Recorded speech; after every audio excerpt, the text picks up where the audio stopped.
Well, what's going on, guys? This is the Cloud9 podcast, season 4, episode 17. So you're probably thinking these guys are going to talk about what just happened at the 2022 World Championship semifinals. Well, it's a curse with me this year. I get half my predictions right, half my predictions wrong. The ones that I predict to win play out, but the ones that should win end up getting like upset. I just don't get it. And apparently DRX are frauds, even though they're in the finals of the World Championship for this year. Crazy. But today's episode, guys, is not going to be about Worlds because we'll have plenty of months to talk about Worlds. Actually, you know what we're going to talk about today, guys? All the random big off-season news we're going to end up talking about. Now, I was actually going to talk about all the stuff in like pre-recorded videos, but well, given how busy I am, that's probably not going to happen. So you're going to get multiple Cloud9 podcast episodes talking about all this stuff. So I centered all of this episode based around Papa Smithy leaving 100 Thieves, Bjergsen out of Team Liquid, the Doublelift comeback potentially, and Jankos out of G2. And another episode is going to focus on other things as well. So I'm going to take out Bjergsen, Papa Smithy, and then we're going to talk about the other things as well. So all of this other like off-season news stuff is going to be insane because there's some crazy news going on. And then there's also the LCS changes too. You know what's crazy to me, dude? How the LCS used to play BO3s back in the day, and they stopped doing it because the viewership wasn't as good as for BO1s. So in 2018, they reverted back to playing BO1s. But then people were like, well, we made our highest Worlds placing ever in North America in 2018 with Cloud9 getting top 4. But it's like, why would I also... But playing BO3s also, I think, make the teams a lot better too. Yeah. You know, at that time period. Because it's something Rookie said. Rookie said this in an LPL interview. You might have watched that stream because you like watching the rebroadcast. Remember what he said? The players from the LCS don't feel like actual pro players given how much they don't practice as hard. This is the thing, dude. People from this region want to win Worlds, but don't practice as hard and then bitch and moan about practicing hard. That's what people, if you want to win Worlds the way that these Asian players have, you literally would have to essentially kill your body to do it, you know?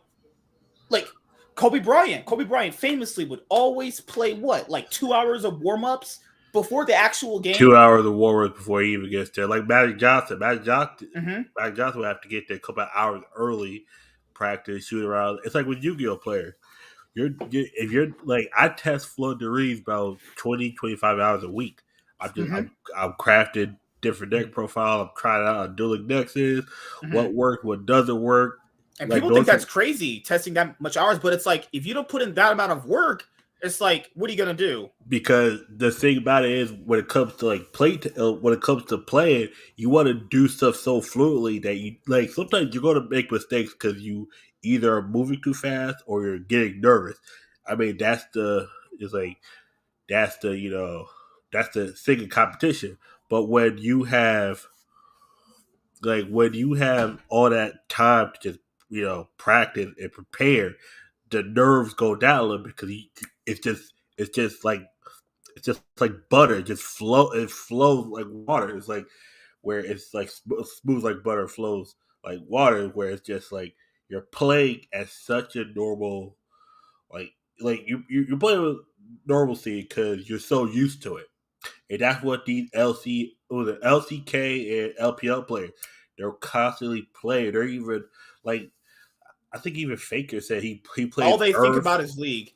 All they think about is League. They all think about the League. They play Earth on their fun times. Like Corey JJ does it to a certain degree. Sometimes he'll you gotta have time to relax, do other things. But when it comes down to it, you gotta even on their days off, they're playing League. Yeah. Even when they have a day off that they are given, because that's just a standard work thing. I don't know how it works in Korea or Asia. Even while they're in the I know in the hotels they're like looking over replays on YouTube. They're like, if you're not playing, you're watching over. It's like you're watching replays. You're watching I watch deck profiles of float. It's like you have to study. If you're not playing, you're studying. You're watching videos. All right, cool. This interaction. All right, cool. Okay, let me try this card out. Okay, this case, let me try this champion out. If they ban this champion, all right, cool. And they start saying, all right, cool. We automatically, the first thing, ban Yumi automatically, depending on who's playing on the side. Sometimes you can let Yumi but ban other champions. Like, all right, cool. They got Atriox, ban Atriox. Okay, who's the strongest player? Who's the player? If we ban enough his champion, he's going to have a suboptimal time playing. It's like, and today that was Ruler actually. Yeah, it's like once you took last game, 4 AD carry bans: Caitlyn, Lucian, Aphelios, and it was another champion they threw in there. Yeah, 4 AD carry bans and just a Yumi. That's it. Yeah, like it's like you're looking at, okay, if we disrupt his play, it's like how they used to try to quadruple team Kobe, but Kobe don't know how to overpower. Like, but what happened when Kobe finally got somebody he trusted, Pau Gasol? Passed to Pau Gasol. Pau Gasol got the whole lane open. Pau Gasol, Lamar Odom, Andrew Bynum, boom, boom, boom. Championship. It's like that's what happened. It's like once you get in a rhythm, you you practice enough time, you learn. All right, cool. He's frazzled. You start saying he's tilted. Okay, let's tell him. We can't tell everybody else, but all you gotta do is you focus on one player. The one player you can get, if you can get him off his rocker, you can get him shaky. And that's what they did to Ruler today, or that's what they did to Roller in these 4 games. You know, it was game 2. Game 2. Who won? Genji won. All right, cool. Dicey DRX are cool. Let's go back to what we did in game 1. Game 1, yeah, because game 1 they won, yeah.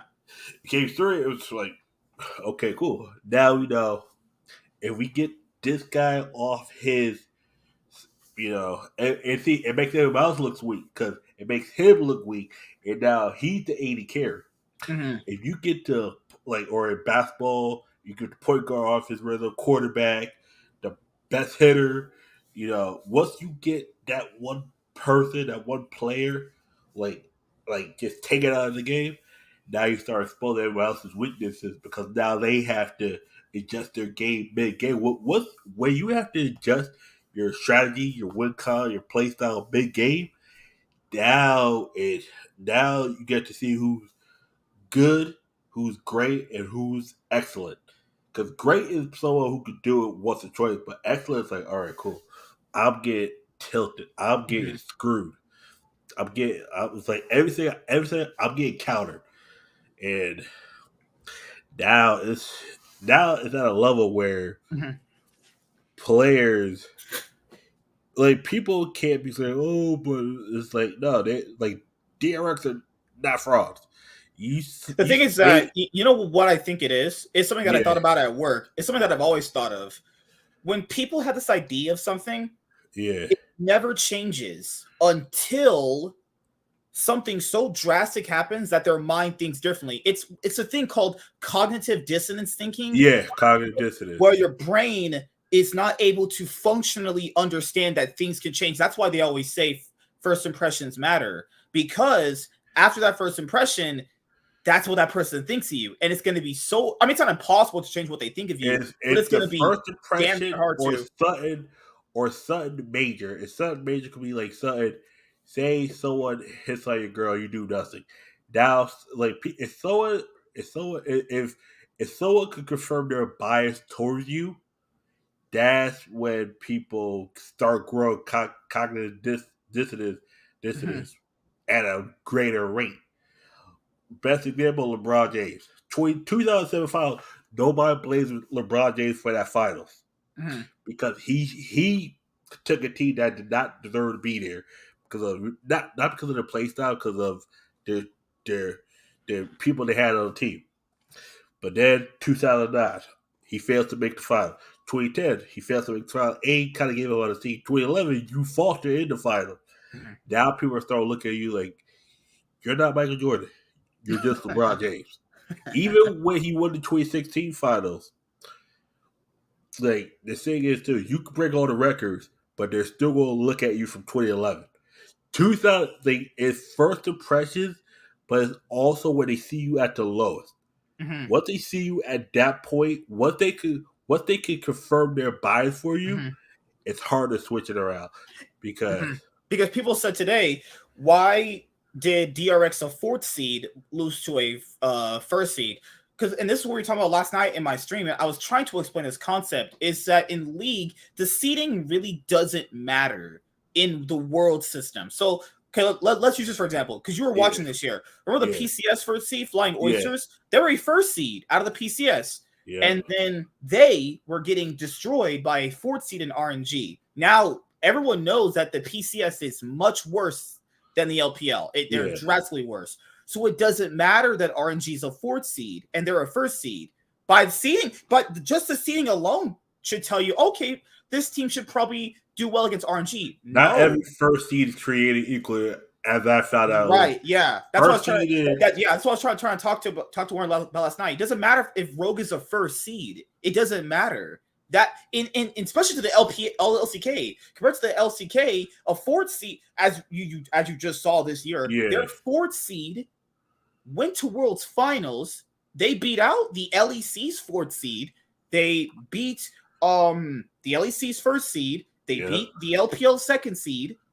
You know, they also beat the world champions of last year. There was a 3rd seed. Seeding really doesn't matter, especially when you're also comparing LCK to LPL too, because they're a 4th seed in the LPL, which is like, no, sorry, my bad. They're a 4th seed in the LCK, which is a very tough region. You have to factor in being 4th in one of the best regions is still an accomplishment. That's really hard to do. In the LPL, it's kind of more impressive because there's 18 teams in the league. There's only 18 teams. You have to factor in. If you're like the 6th best in the best region, that's pretty impressive considering the field that's the best region.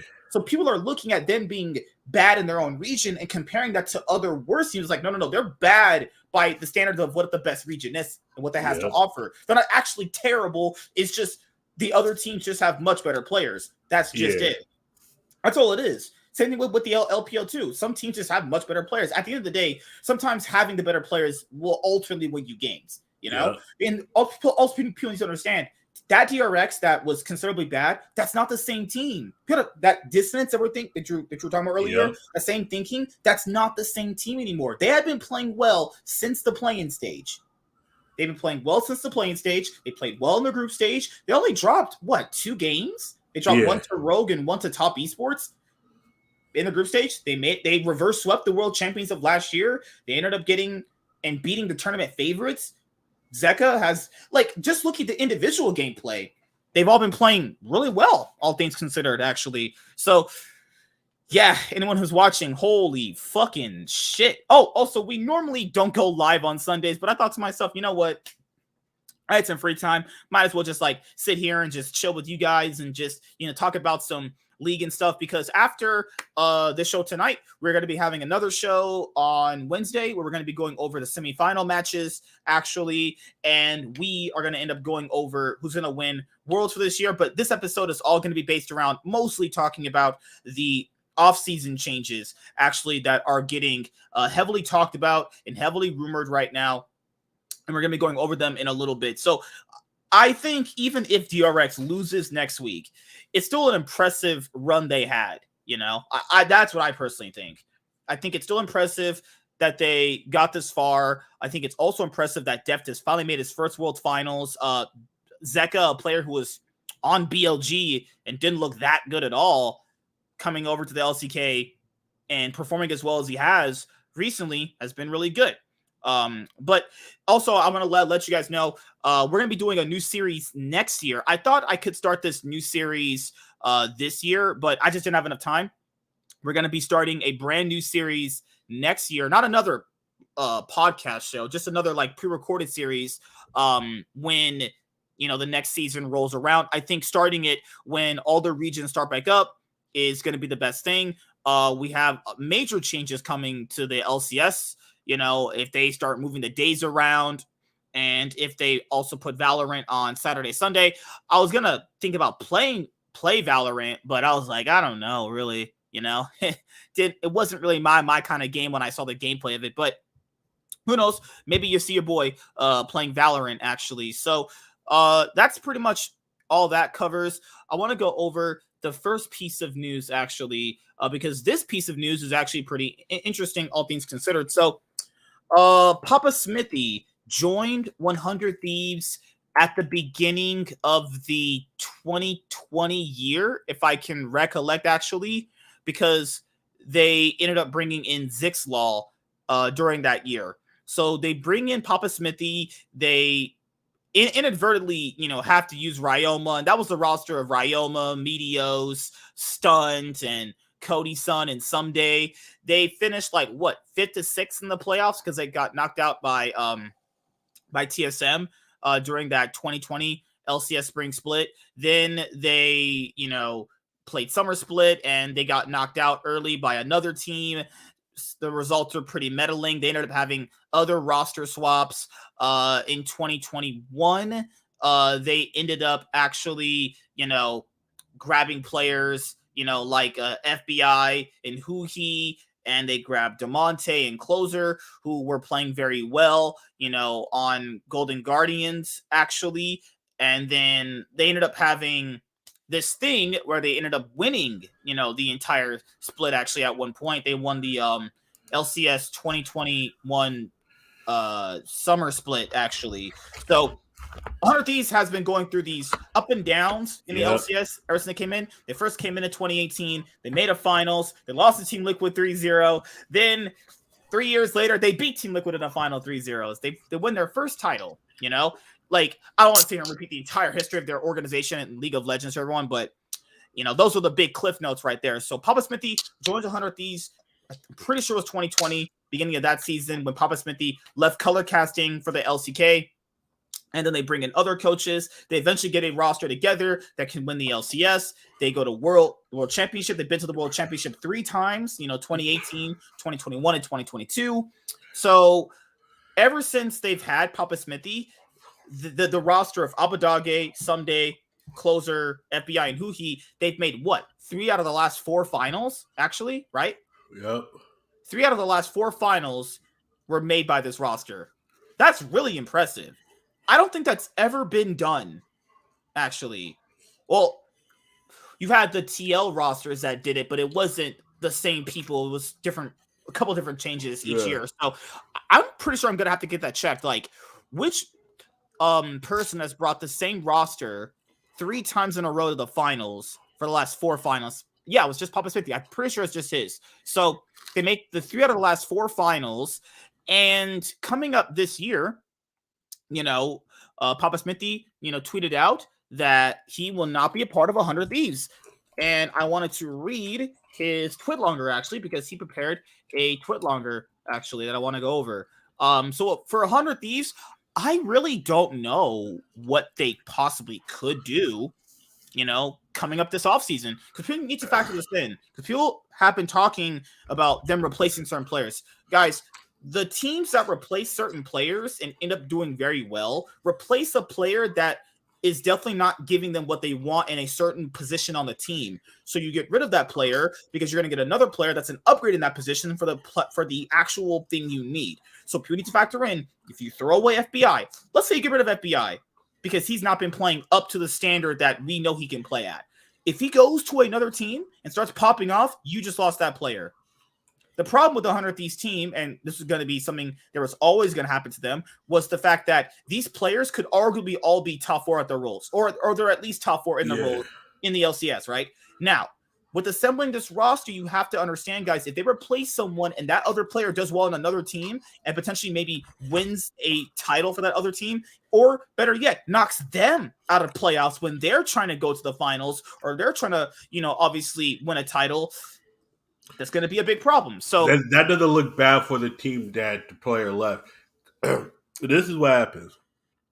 It looks more. It looks better on the player because the same thing happened with. It's more on the player than the team. Bryce Harper leaves, or he leaves Washington Nationals for Philadelphia Phillies, and that's when the World Series the next year. Bryce Harper was the best player on the team. A lot of times what it is sometimes a player is no longer a fit for a team, but that player is still good. The issue is if that player is not playing up to snuff, so sometimes it's the system, sometimes the player within the system, sometimes it's the player just himself. Like sometimes you have to you take the one part out, you put a part in that works better for the team, but if that player goes to another system where he's able to flourish because the system's not as strict or like whatever position he plays works whatever. Like, say if FBI leaves, he's an 80 carry. Say he goes to another like, say he goes to like Team Liquid or something, or I don't know, whatever team, and he pops off. That looks better on the player than the team because the team's like he didn't work for us, but sometimes that happens. A player looks better on another team, like. That's how it works sometimes. Like, because one of these things where like people always want these players like swapped out, but if you swap a player out and he goes to another team and starts popping off, that's gonna hurt your chance. Unless you get a guy that's actually better in that position. that hurts your chance to win, but that doesn't look bad for you. You think it doesn't? Nah, because if he didn't work for your system, he doesn't work. Yeah. That's the issue. Sometimes it might not be the right culture fit, is what you're saying, right? Yeah. Like sometimes it just doesn't. It's like sometimes it just does not work. It's like you take one key player off, and next thing you know, you win. Or sometimes you take a key player off, and he goes to another team and beats you. Like, it's like, don't pull a Steve this year. Got rid of Jensen for Bjergsen. Yeah, I mean that's a case of where you pulled a player who objectively might have been better, but for like a few decent things. But couldn't you have tried to mold these things into Jensen? Like, if he wanted certain things out of Jensen, then why not work on getting these things with Jensen? If that wasn't able to be molded into Jensen, that's just a player that's not able to fit. Yeah. Mm-hmm. That was a key of Jetson worked on a better system. Cloud9 had a better system. It just took a while for them to get it.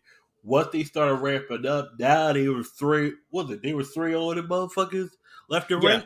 Yeah, when they finally got the chance to get the play style that they were settling on, that they were good at, they just started ramming people through. Did they beat? Well, they beat 100 Thieves, knocked 100 Thieves down. They beat EG first to make Worlds, and then they beat 100 Thieves 3-1. 3-1, and then just knocked them down to them, and then they beat them 3-0. Like sometimes you just ramp up. You catch teams at the right time. You caught EG with a Danny that was uncertain of himself. You caught 100 Thieves who wasn't talking to each other. Like as revealed in the mic checks at World, these guys weren't even speaking to each other. That's fucking horrible. Plus, you got a Jetson that's willing to prove, oh, I'm better than this motherfucker you ever played. Oh, it's like, oh, guess what? He wanted to play for Team Liquid. Boom, that doesn't happen. He knocks y'all the fuck out of Worlds. He knocks y'all from even qualifying. What's crazy is that EG could have had Jensen too, but they were like, what's going to Jojo Pion? The two of the teams in the LCS that didn't want Jensen ended up losing to Jensen. That's fucking crazy. Looking at EG and Base sense, I think they already had a set team. Team Liquid, and Jojo Pion does fit their team very well, and it's nice to have another new native mid laner in the league. Yeah. Team Liquid is the one that looks bad. They look bad for multiple reasons. Yeah, and the thing here with the 100 Thieves putting understand, dude, he initially came in. He even said this. He wanted to build something long term with the org. It's been 2 years. That's a short-term plan, by what I know. That's a short-term plan, actually.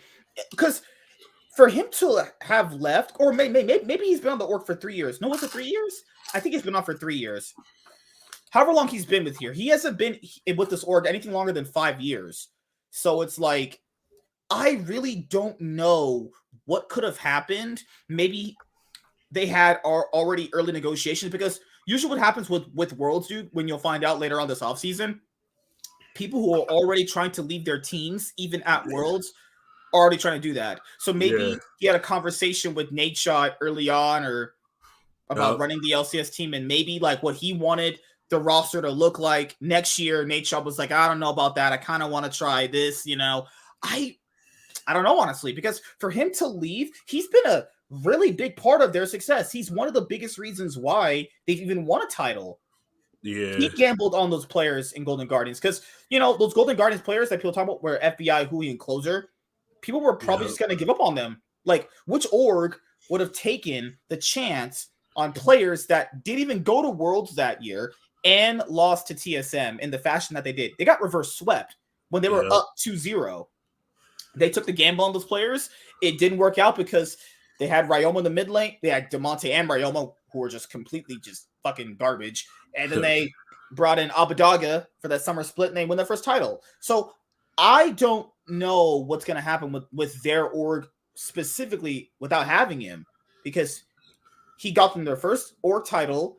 He got them to Worlds both years. Yep. Then he's also gotten them to 3 out of the last 4 finals. Then during the split, I don't know what kind of coaching they had, but they managed to turn around what looked like an early bad split into having like one of the best win records they've ever had. They just had their best win record this year at going 14-4. They were 1 game off EG's record. Remember during the split, they looked kind of ropey at like some parts of the game. Yeah, they turned that shit all around. Same thing happened at Spring. At Spring, they look really rough. They look rough as fuck. Turn it all around. They've done the best they've ever done with him.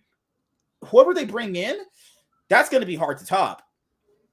But it depends on what they're trying to build. Are they trying to build something actually long term? Because I don't think long term, or are they trying to repair this team? Because look, think about it. He wasn't able to get these players to talk to each other. To be fair, that is more on the coaching staff, and I told you about that too. Is having Smithy, because you know who Smithy is. This guy is, his teams that he coaches always follows a very similar play style and structure. Yep. Because he left Cloud9. He was on Cloud9 last year, and that didn't work out too well. When people every team he coaches, their players get figured out. It was so predictable about what 100 Thieves were going to end up doing in draft and in gameplay. Yeah. Closer's going to go top. Closer's going to give somebody resources.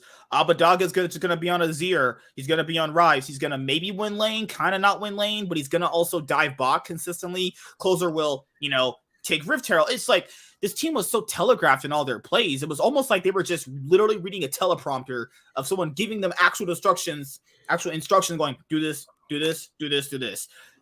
And people have said for a while they needed change in their play style. They had a really good early game. I still stand by what I said. They had a good early game. They just didn't really know the most effective ways of how to play out that early game. They got massive early game leads against, various LCS teams.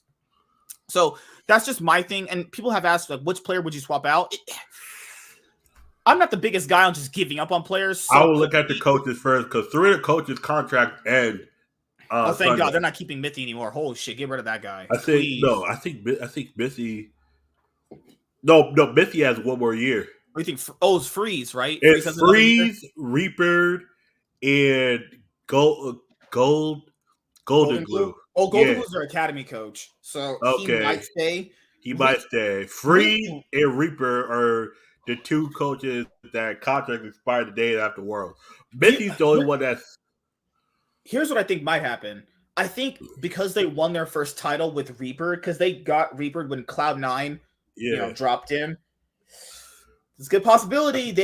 It's what's the best way to describe this? Like something happens special and people hold on to that special memory so tight, it's so hard to kind of move on from that. I think they might end up keeping him just through this year because they think, okay, he got us to back finals. He got us our first trophy.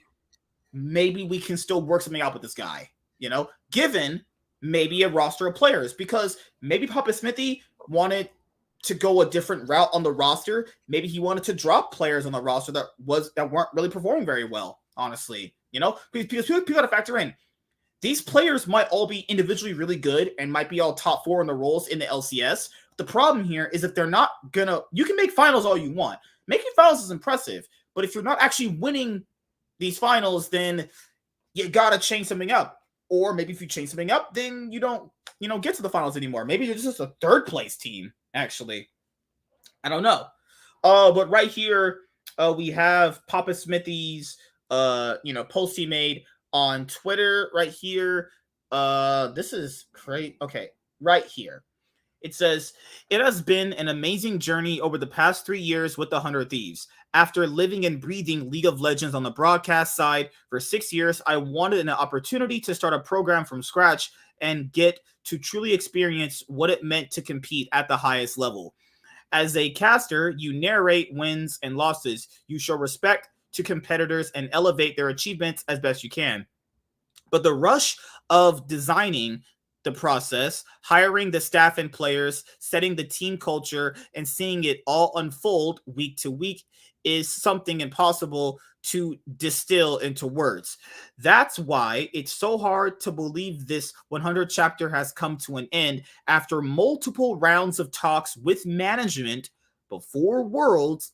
It was clear that the shared vision of the kind of League of Legends program we wanted to build together in 2019 no longer fit the goals and aspirations of 100 Thieves for 2023.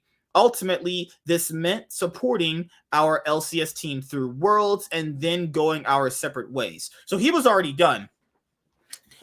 The guy who was in charge of running 100 Thieves' League of Legends program was already done before they even played an actual game. Yep. That must have been so awkward, being like, man, these guys kind of suck right now. Glad I'm leaving. Yep. Jeez. So what happened? He said they had multiple talks, and he says no longer fit the goals and aspirations of 100 Thieves for 2023, saying the shared vision of the kind of League of Legends program they wanted to build together was not going to happen in 2023. So 100 Thieves, are they dropping some of these players? Because that kind of hints they're dropping some of these players, or maybe because people, they're not running the same roster back. It's not going to happen. These guys, you see them at Worlds, these people don't even speak to each other. Yeah, no, that can't. See, at a point like that, you got to start looking at players within the LCS because, and the way I'm reading this is, I think 2019 they started up in 2018. That's me. Their thing was to just get players to play. So by 2019, all right, cool. You can see that you're doing some things. By 2020, all right, cool. Let's try to get finally start building something so we can make top four at least. Top four, top half winning record by summer 2020, spring 2021. Championship or bust, and this is LCS championship, of course. Yeah. And then by 2021, well, summer of 2021, it's either you need to win right now when you have the best roster in the league. You need to win right now. And they won, and they went to Worlds again, And I think 2020 and early 2021 might have been, let's just make Worlds. I think once they were lucky to be doing that. They were scraping by. Because I think what it was is, get to MSI, do whatever you can there. I think once they won 2021 LCS. Yes, yeah. Once they won that, I think that's when everything changed. Because now you could win. Even some championships now, yeah. But yeah, some people say, "Oh, but it wasn't in front of it wasn't in front of a crowd." It was like they still won. It's like people love playing excuses. I love like how LeBron James did win in 2020 in front of a crowd, even though LeBron has made fucking 7 finals or some shit. 7 motherfucking finals, came back from 3. Shut the fuck. It's people who there's always gonna be those guys out there that try to basically lower whatever accomplishment you ever made. It's like, it's like they couldn't play in front of a crowd. And they actually did play in front of a crowd. They actually it was tougher. It was tougher in that. I'm admit it was slightly tougher because you couldn't see your family. You couldn't do nothing. You were stuck in that bubble. It was just you and the other player. Now players could probably start spying on you and shit. Now you got to because the thing here is when they knew that they could win the LCS, because it's always a special accomplishment to win your first trophy. It always is. But then people could always say that's luck. So you're like, okay, I want to win another one now. You do it again. It's like how Don said, once you go platinum once, can you go platinum again? Right, because that repeat success is really something because people will go like, okay, you won your first title. Okay, that's cool. Can you win again? No, that first title, it doesn't really count. It's like, then that makes you hungry because what's that saying? You know how it's a hammer and nail setting? if you're a hammer, you love being the hammer because you get to hammer things in. But the nail wants to be the hammer, actually, secretly. So 100 Thieves spent a good amount of their league program for when I've literally watched it since I joined the league, kind of being the nail. When they realized they could be the hammer, they were like, huh, it feels a lot different now, actually, winning trophies and going to the finals and actually having a lot more fans. It's a lot different, you know? The org went from a middle-of-the-pack org with some potential to, no, this is a championship-winning org. Now the expectations on you are a lot different. It's a lot different being the guy that's the winner compared to being the guy that's the underdog, actually. Most of the time, they weren't even making playoffs sometimes. Sometimes they didn't. There were some years where they just got knocked out the playoffs like the first round. Then when there was a lower bracket, they got knocked out the second round. Or they would face a team that is kind of slightly better than them. They would just lose because they had just a player so bad that you want to get a rope for the player and shit. So it's one of these things where I think winning their first title and getting to this many finals fundamentally changed how they saw what they could do in league. But then they realized, wait, we made all these other finals, but we're not winning them. Because you factor in, they made, 3 out of the last 4 finals, right? So that means you should expect they would at least win 2 of them, right? They could have won spring earlier this year. I think it's very possible. But I don't know if that was choking or, momentum is such a huge thing, momentum, too, is like you go in, it's like the way I stay choking is when you're up, where you're leading, and then it just, collapse. Like, you can't choke if you're never winning. You also can't choke if you're the underdog because no one expects you to win either. Yeah, if you're the underdog, you only choke if you get into a position where you have the chance to win, and then you blow it. Like because you can't choke being the underdog when you're not expected to win. That doesn't even make logical sense. And you never had the chance to win. Like, to be fair, you also weren't going to win anyway. So how do you choke? You just go out and just play your best games. That's all you got to do. If you get down 5,000 gold at 10 minutes, and by 20 minutes you're down 3 drakes. They already got the Rift Herald. They get the Baron. They won all the team fights. The only thing you got is you got more turrets down, but it's like, and then they go for Dragon Soul. They get Dragon Soul. Now what's the big dragon? Elder Drake. Elder Drake. It's Elder. My bad. Yeah. Yeah, like you finally get one Drake, and then they get the Elder Drake right after, and then it's like, oh, now they get the second Baron. Then they get the 5th. It's like they're just beating you every way. It's like that can't be choking if it's the opposite. You get all the Drake this year in the LCS earlier this year when Cloud9, it literally people said no matter who Cloud9 faces, they're gonna beat them. No matter who they face, either they could face EG, they could face 100 Thieves, they could face Team Liquid. It literally doesn't matter. They're not losing the finals. So any team going into that match is automatically an underdog. Choking is Team Liquid against EG. That's actually legitimately choking. That's choking because you. Don't go over that one. That's choking on fat cock right there. But that's choking away the whole season because you just did choke. You damn near choked against CLG. They actually almost lost to CLG too. You almost choked against them, and then you almost it's like you get knocked the fuck out in Worlds. And Justin's just laughing. It's like, that's choking. Like, people have to, that's choking. Like, when you are up and then you just keep doing dumb mistakes because you're trying to outsync your opponent, but you keep outsyncing yourself and you keep doing dumb stuff. And that's choking. Like, in competitive sports, you rarely are able to move on from a project with your head held high. In this case, an 18-month run of success with back-to-back finals appearances, delivering 100 Thieves, the first ever LCS championship won by a franchising era org, and making it to the World Championship twice in a row. What I am most proud of in my time at 100 Thieves is the depth of the League of Legends program we were able to build. We were able to be champions or finalists at the LCS Academy and amateur level in 2022, and I feel so proud that in the 3 years of my tenure at 100 Thieves, 15 players who played in our amateur 100 Thieves next made it into Academy team, and 14 players who played for 100 Thieves Academy have played in the LCS. It was always a treat to see players at the LCS studio whose faces lit up seeing me and talking about how much they enjoyed their time with the 100 Thieves. The stuff made my day just as much as any team win or achievement we were able to take down.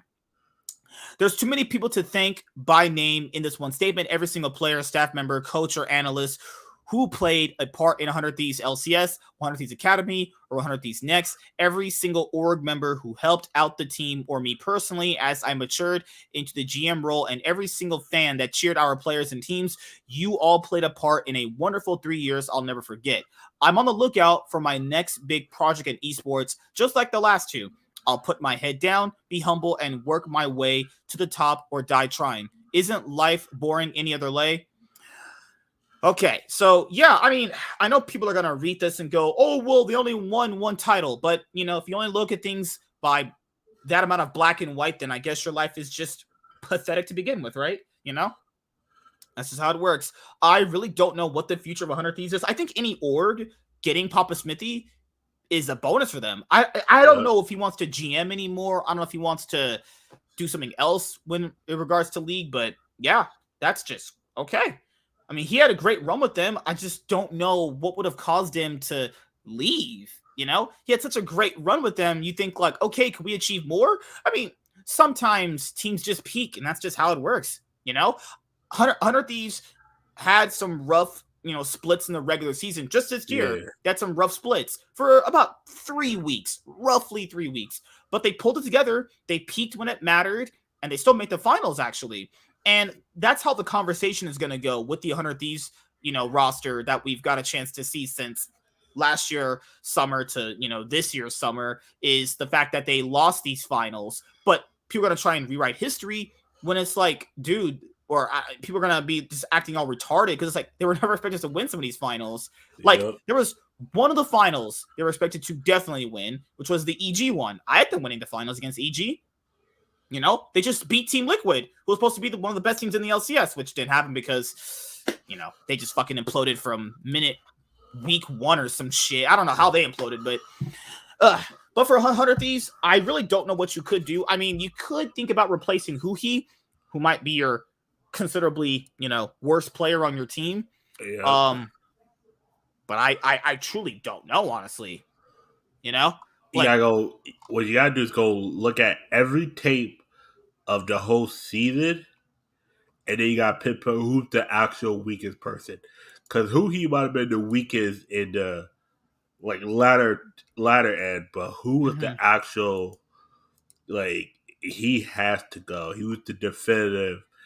Yeah, no, this player played like dog. This is the thing though, is now that 100 Thieves won their first title and they've made all these finals, they just want to win another one.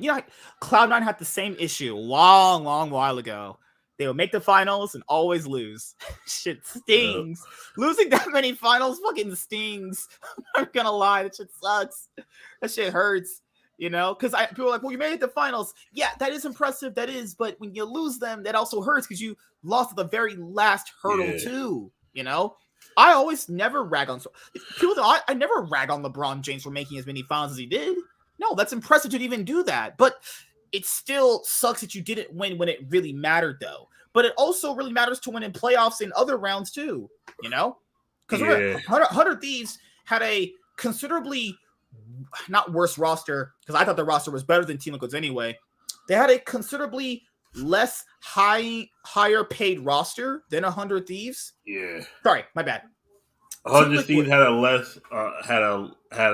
less considered superstar team, right? Yeah, the Team Liquid. So Team Liquid's team was higher paid and on paper perceived to be the best team in the LCS. They win at least one title, go to either MSI or at least go to Worlds. Absolutely none of that happened. And 100 Thieves with players that are considerably what was deemed by the community deemed a bit worse, less paid than the TL roster. The TL roster was literally the highest paid roster in the LCS this past season. 100 Thieves made both finals and made Worlds. 100 Thieves with the considerable worst team or worser team compared to that team Yep. did more than what the super team did. Yeah. Now, was it all based around Papa Smithy? Was it all based around Mithy and Freeze coaching with Reaper? What was it? What was the combination of? We'll never know. We'll honestly never know. I think what really hurt them in the long grand scheme of things is their play style. Their play style never changed. Like, you play that telegraph for a lot of teams to see, you're just gonna get figured out. That's just how it is. Yep. That's just how it is with anyone. You can't play that telegraph in front of people. And this is weeks on end, guys. It's not just like you're playing this way just for a week to kind of, mend some band-aid situations. No, they're literally playing this way because they can't really play another style because they're just not good at it. And if they play that other style and then they lose, they get flamed. So they go like, okay, I'm just going to revert back to this play style because this is what got us the wins. So, so much in League of Legends to explain to people. Oh my God, so much. But I love it. I love it. All right. Anything else you want to say about 100 Thieves, man, before we move on? My main thing is they got to look at who's the actual weakest link of the team. You can't just look at a certain point. You got to look at the whole season. You got to look at the whole season, though. Yeah. Because it's easy to look at the world's results and go, Abadaga, you can get the fuck out of here. But wait a minute. Because you got to look at the MSI. You got to look at each split. You got to look at, okay, Abadaga appeared. He was good here, but he wasn't good here. All right, cool. But you got to look at who's the actual worst. It's like, sometimes it's like, okay. Some days contract expires this year. And you gotta look at it like who. And the thing is not who you want to get rid of. It's like who do we keep? Who do we build around? Mm-hmm. If that's the main thing, it's like, and then you gotta start looking at who around us who play the same position, same role. Who plays the same role? Mm-hmm. Who be an upgrade? It's like if you hear tomorrow Core JJ is leaving Team Liquid, you're like, oh, we love have you here at 100 Seas, but it's time to go. Like, no, because if you have a chance to get Core JJ, you take that in a fucking hard. Bjergsen is 50-50. And Double is like knocking on the door, is like, hey guys, can I join 100 Seas? hey, FBI.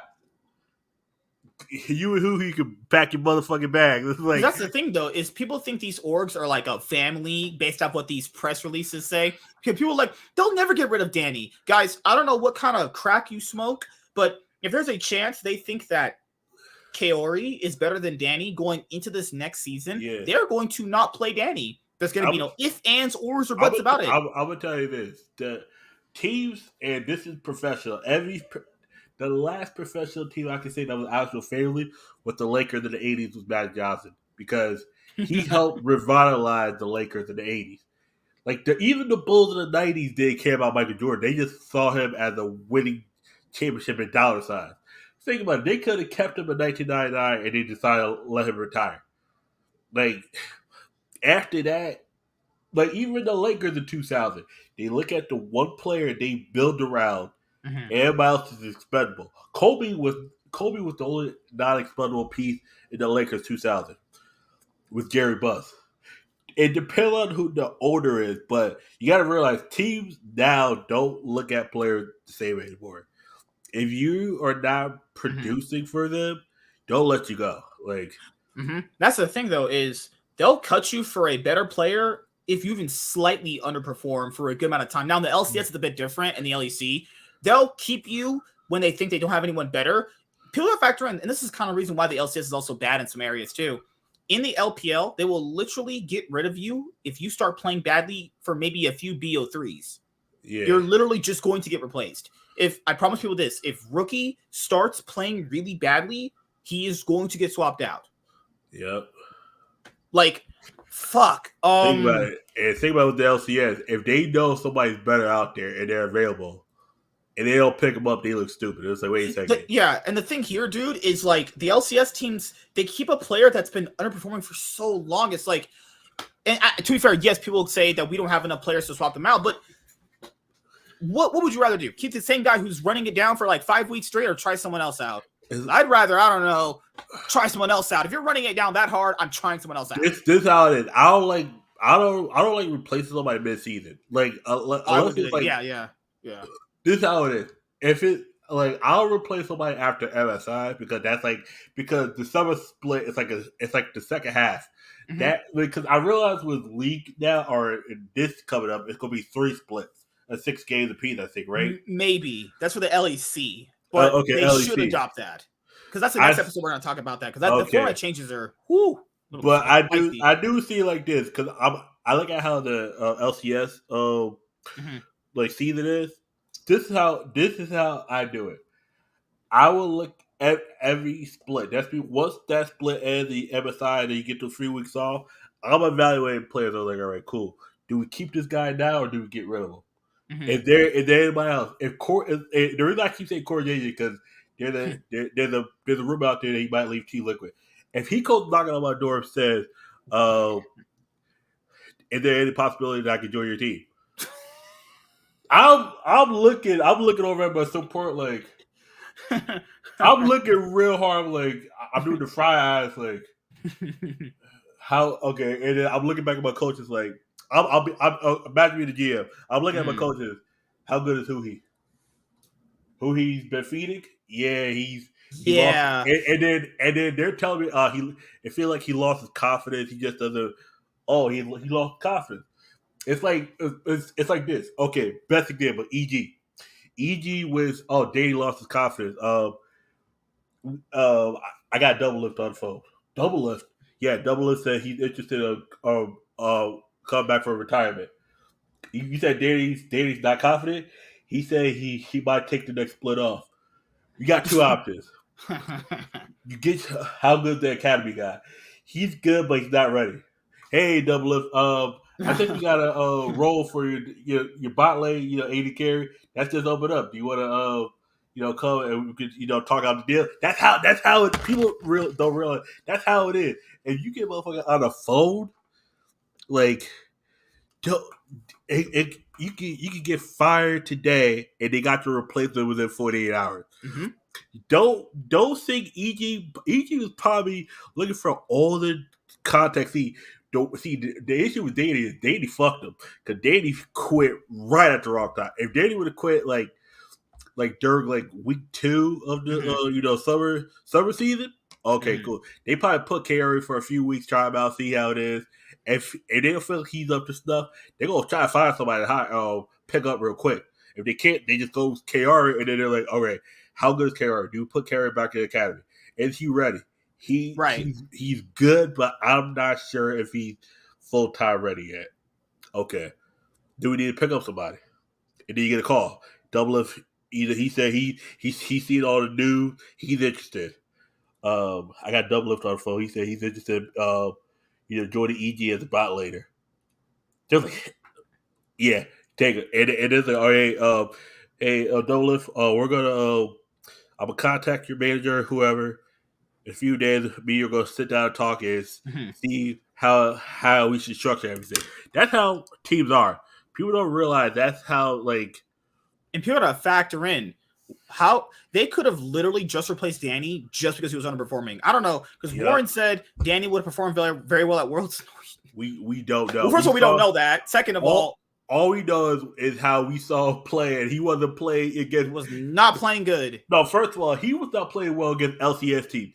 He's so now he's gonna perform very well against Worlds teams? Probably not. You tell me that he's going to just wake up one day and just outperform T1. Oh, he's going to perform up to the level against T1 and get smoked. He's gonna get fucking smoked. That's one thing. He played against T1 at MSI and he got completely destroyed. You get smoked. It's like crazy. The fact that people, you probably heard it on the broadcast. Remember, it was Gumi UC. He really underperformed MSI because he was hailed as like one of the best ADCs coming to the event. He underperformed really badly at MSI. Like, not like horrible as some people like to make it out to be. But he just not up to the level that most people had him at. Yeah. That's it. Danny couldn't even beat that guy when he was underperforming. Imagine playing 100% and you can't beat somebody who's at 50. He was at like 40-ish, probably. And he's still smoking you. That's bad. Because you got to realize the LCK is S tier while LCS is C tier. Like, no, maybe, think about debatably. it. Think about it. Think about this is if you take the All-Star team, the top 5 of each role, or the top one person of each role, and put them on the same team, have them train for weeks. They're getting beat by the fourth team. They're getting beat by DRX more likely. And this is the thing, though. When the LCS and LEC teams go over to Korea to boot camp, they play against teams like DRX, and people say they don't barely beat them, but it's very competitive against them, and they usually don't always beat them in their scrim blocks. You even have the option of scrimming teams even worse than DRX considerably, like Sandbox, KT Rollster. You're getting to practice against like up and coming like LCK players. You also can practice against like the LCK Academy teams as well. You know, like the LCK Academy teams are most likely better than a lot of the LCS teams. And guys, I'm not. And then you get called a dick sucker for pointing out logical shit. I don't understand how that works for people. I'm just pointing out that this is just a thing. Now, the reason why you're not considerably wrong pointing these things out is because the LCS shows you why that's true. And it wasn't even just that a fourth seed beat these guys. DRX beat Mad Lions, a team who was fourth seed. Right? Now, we talked about this before. Seeding really doesn't kind of matter in League of Legends considerably if you're talking about a specific team. But the thing with Danny, he wasn't playing good. Hypothetically, I would never know this because people can perform differently under different scenarios, but Danny up against Upset would have been horrible for him. He couldn't even beat Flakkid and Targamas. They were getting destroyed by Flakkid and Targamas, and they also got destroyed by Ming and Gala. So there's no way, I believe, on this earth this guy would have performed very well against these other bot lanes. Maybe he would have performed decently well against like wildcard bot lanes, which he did. He did perform against wildcard bot lanes decently well, but it's like against anyone that's not a wildcard team, against a legitimate team, he just got destroyed, honestly. You know? That's also true, Disjointed. That is also true. All right, let's go on to our next informational topic tonight. What's up, Tony? Yeah, Danny literally lost all their laning phases at MSI against the actual good teams they're supposed to be competing against. Like, Kaori is literally just the better laner, and the thing people need to understand is you need to have good laning, because if you don't have good laning, the LCK and the LPL teams blow your ass out.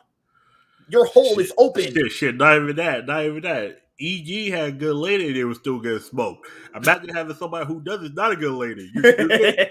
You're getting fucked everywhere. Imagine breaking the record for the fastest game.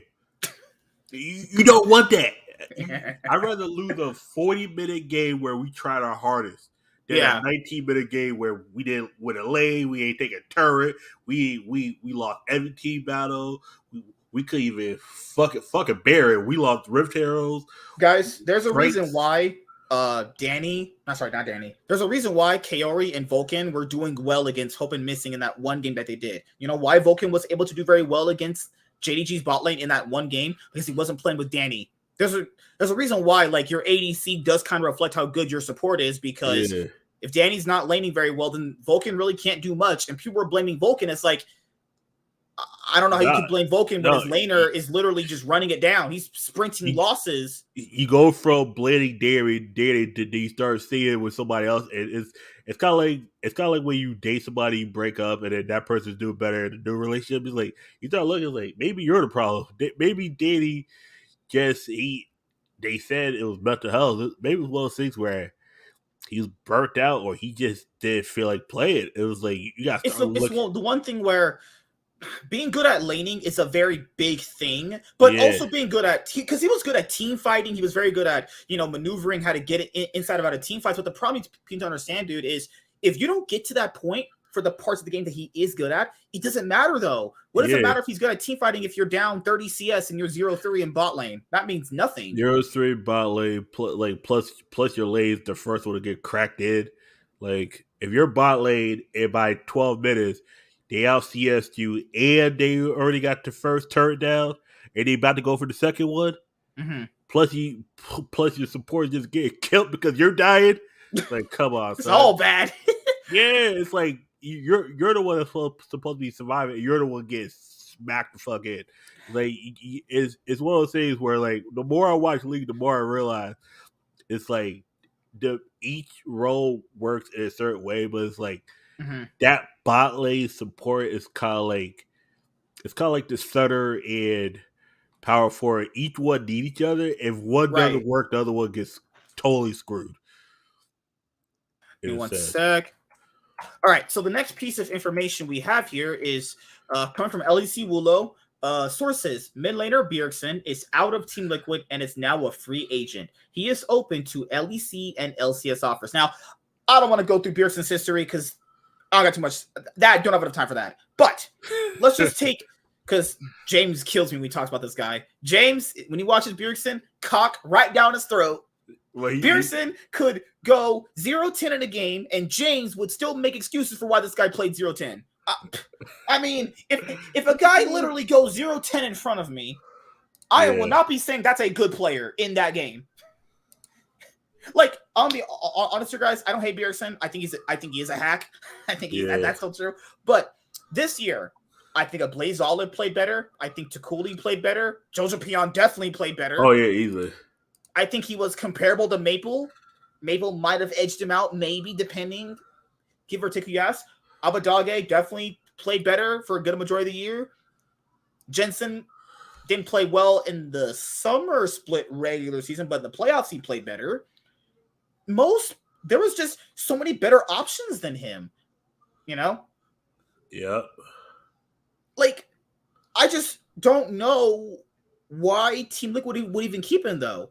Now, people could say the thing where he retired, right? Okay, yeah, like, when he retired, it was going to be a thing where he's going to have to adjust. Even when he adjusted, he still didn't play very well. There was, like, remember when the summer split first started? TL went 3-0. That's the TL that I knew that could win LCS. The TL that you guys saw week 1 of the LCS 2022 summer split, that week where they went 3-0, just clapping people. You're like, okay, that's the Team Liquid that I think could win LCS. And then we saw more. Those first 3 weeks? They played Cloud9 and a few other kind of bottom feeder teams. Okay, that's what they call it Cloud9 when they just got their team. Yeah, they had Sven and fucking, who was it? I forgot the fucking names. They faced a few other teams that were, kind of janky, but you think to yourself, okay, if that's how they can really look, then let's see how it goes. Bjergsen just didn't play that well, guys. Like, I'm sorry. He was a middle of the pack LCS mid laner. Someone's like, he wasn't really middle of the pack. I'm not putting him top 4. Well, this is better to play it. Because I know some people with Galley. What was the meta? The meta was Silas, Zoe. Yeah, Silas, Zoe. I can't remember every single mid laner. Give me a sec. The one champion where she shadow gains and she throws herself in. Vex. Yeah. Vex, Silas, Zoe, Swain. The games that he played Swain on, he looked pretty decent, actually. His Swain games are great. His Swain games were great, but when he wasn't on Swain... I think it was Silas. He has trouble playing against Silas. Azir, obviously. No, trust me. I'm glad... He played Galio. Imagine this Team Liquid. They get to World. They're in the same group as T1, and he has to go against Azir, Faker's Azir. See, like, when you start looking at it like that, like, yeah, now you're getting smoked. You're getting smoked. Like, it's like Bjergsen's not a bad player because I looked at him, I was like, no, this guy's pretty good. He's good for what he was, but was this his better to come back in? Because sometimes you come back in. Maybe it's the thing, like you brought up earlier, it's the play style. Yeah. But the thing here is, okay, people need to understand this though. Santorin was looked at as one of the best junglers last year, along with Core JJ. Core JJ was touted as one of the best supports in the league. Now, last year, he still looked kind of ropey. So at worst, he's top 4. Why is that this year when Bjergsen joins, he's just almost completely shit? Why is it that Santorin is super ropey in a lot of these games when he's playing with Bjergsen? Santorin was closer to winning a title last year without Bjergsen than closer to winning a title with Bjergsen. I'm not saying it was all Bjergsen's fault. No, I'm not saying that, but the signs are very telling right there. He's closer to winning a title without Bjergsen than with Bjergsen. Yeah, it's the meta, it's the teams around him. It's like when you're better before someone comes and you get worse after, you gotta start looking like, he don't fit the group. It's like because Hasama's already gone. Hansama, yeah, you're right. He's gone. It's been Like confirmed that he is gone. Actually, no, it's like on the list. He's not even as part of the team. He's been gone for weeks. yeah. Team Liquid just terminated that contract They quick. just they looked at him and it was like, oh We, yeah, no, we can do so much better than you.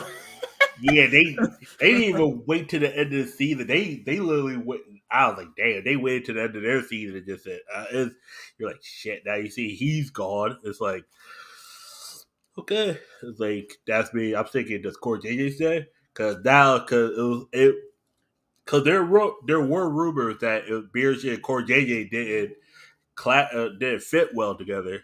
Right, yeah. And It's like, I could definitely see that. Core JJ like, wants to play around bot side. He wants to roam around the map. He wants to make plays. Bjergsen's playstyle does not allow that. Yeah, it just doesn't. And the thing here is Whipple came over. Whipple, people rag on him a little bit too much. I think Whipple was a actual decent bright spot about their team. A lot of the games that they won came off the back of him too. I call him Corey Matthews because he reminds me of the kid from Boy Meets World. I swear to God he does. Like a lot of the games that they won, people can actually. I swear people don't actually watch these games. I swear people just make up bullshit. Oh, a no. lot of the games that they won, a good amount of them, people played very well in those games, actually. But then again, when you don't win, well, people only look at your win. I mean, Whipple looked like one of the better teams. His issue is when every time we saw him in the playoffs, he was always getting smacked the fuck up. It was like he always went his lane, but any team fight, he always got smacked the fuck up. I was like, damn, this motherfucker look like ass. But it's like, if you see his laning is good laning, but his team battles is like, damn, you're the first one to get like just knocked out. I was like, shit. It's like, okay. And sometimes that doesn't make it, look because we know Team Liquid, as what you've heard too, dude. They want to kind of go more of a not a budget route, but they kind of want to build up players that are already on. They don't want to overspend and underdeliver. That's what it is. That's wow. Who you got that from? That sounded fire. That sounded fire as fuck. Think about it. Look at teams that overpaid and underdelivered. Philadelphia Eagles 2010. Mm-hmm. Fucking the Knicks, just the general. Baseball team, the Yankees. Mm-hmm. Every time the motherfuckers overpay for players, and them players are ass. And they go to another team and the motherfucker win the World Series. I'm like, no, what, suck my dick. And you just pissed. But it's like, it's like, you pay how much? $8 million? They paid $6 million. $6 million? And someone's contract was worth $2 million. No wonder you get fucking, you get terminated. You pay $6 million for a team. You get fourth place in your conference. That if this is fourth place in LEC, you make worlds. Fourth place in LCS, you're sitting home with the rest of us, eating popcorn, watching your team who beat you, who look better than you, get smacked the fuck up. While you, I got $2 million, I'm good. But yeah, I mean, you $2 million, but now you unemployed. I mean, Bjergsen is he's doing the same thing. Fucking, we're all doing now. Beating off, flirting with Cutie at TwitchCon.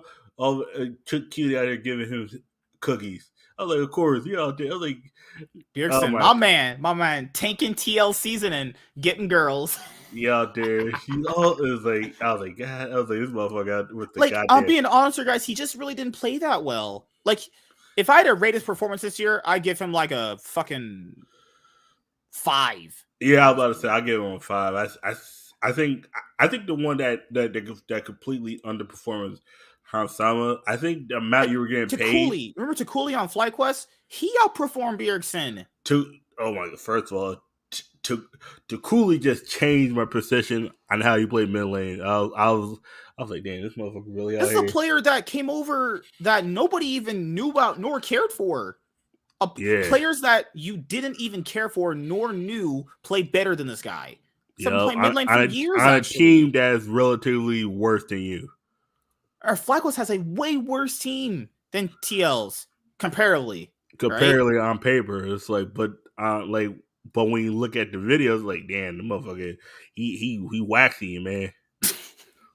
He waxy, man. It's like sometimes the old motherfucker try to come back. And it's like these new because and that's the thing too. If you retire and stop playing and you're having fun, these new motherfuckers that's in are playing.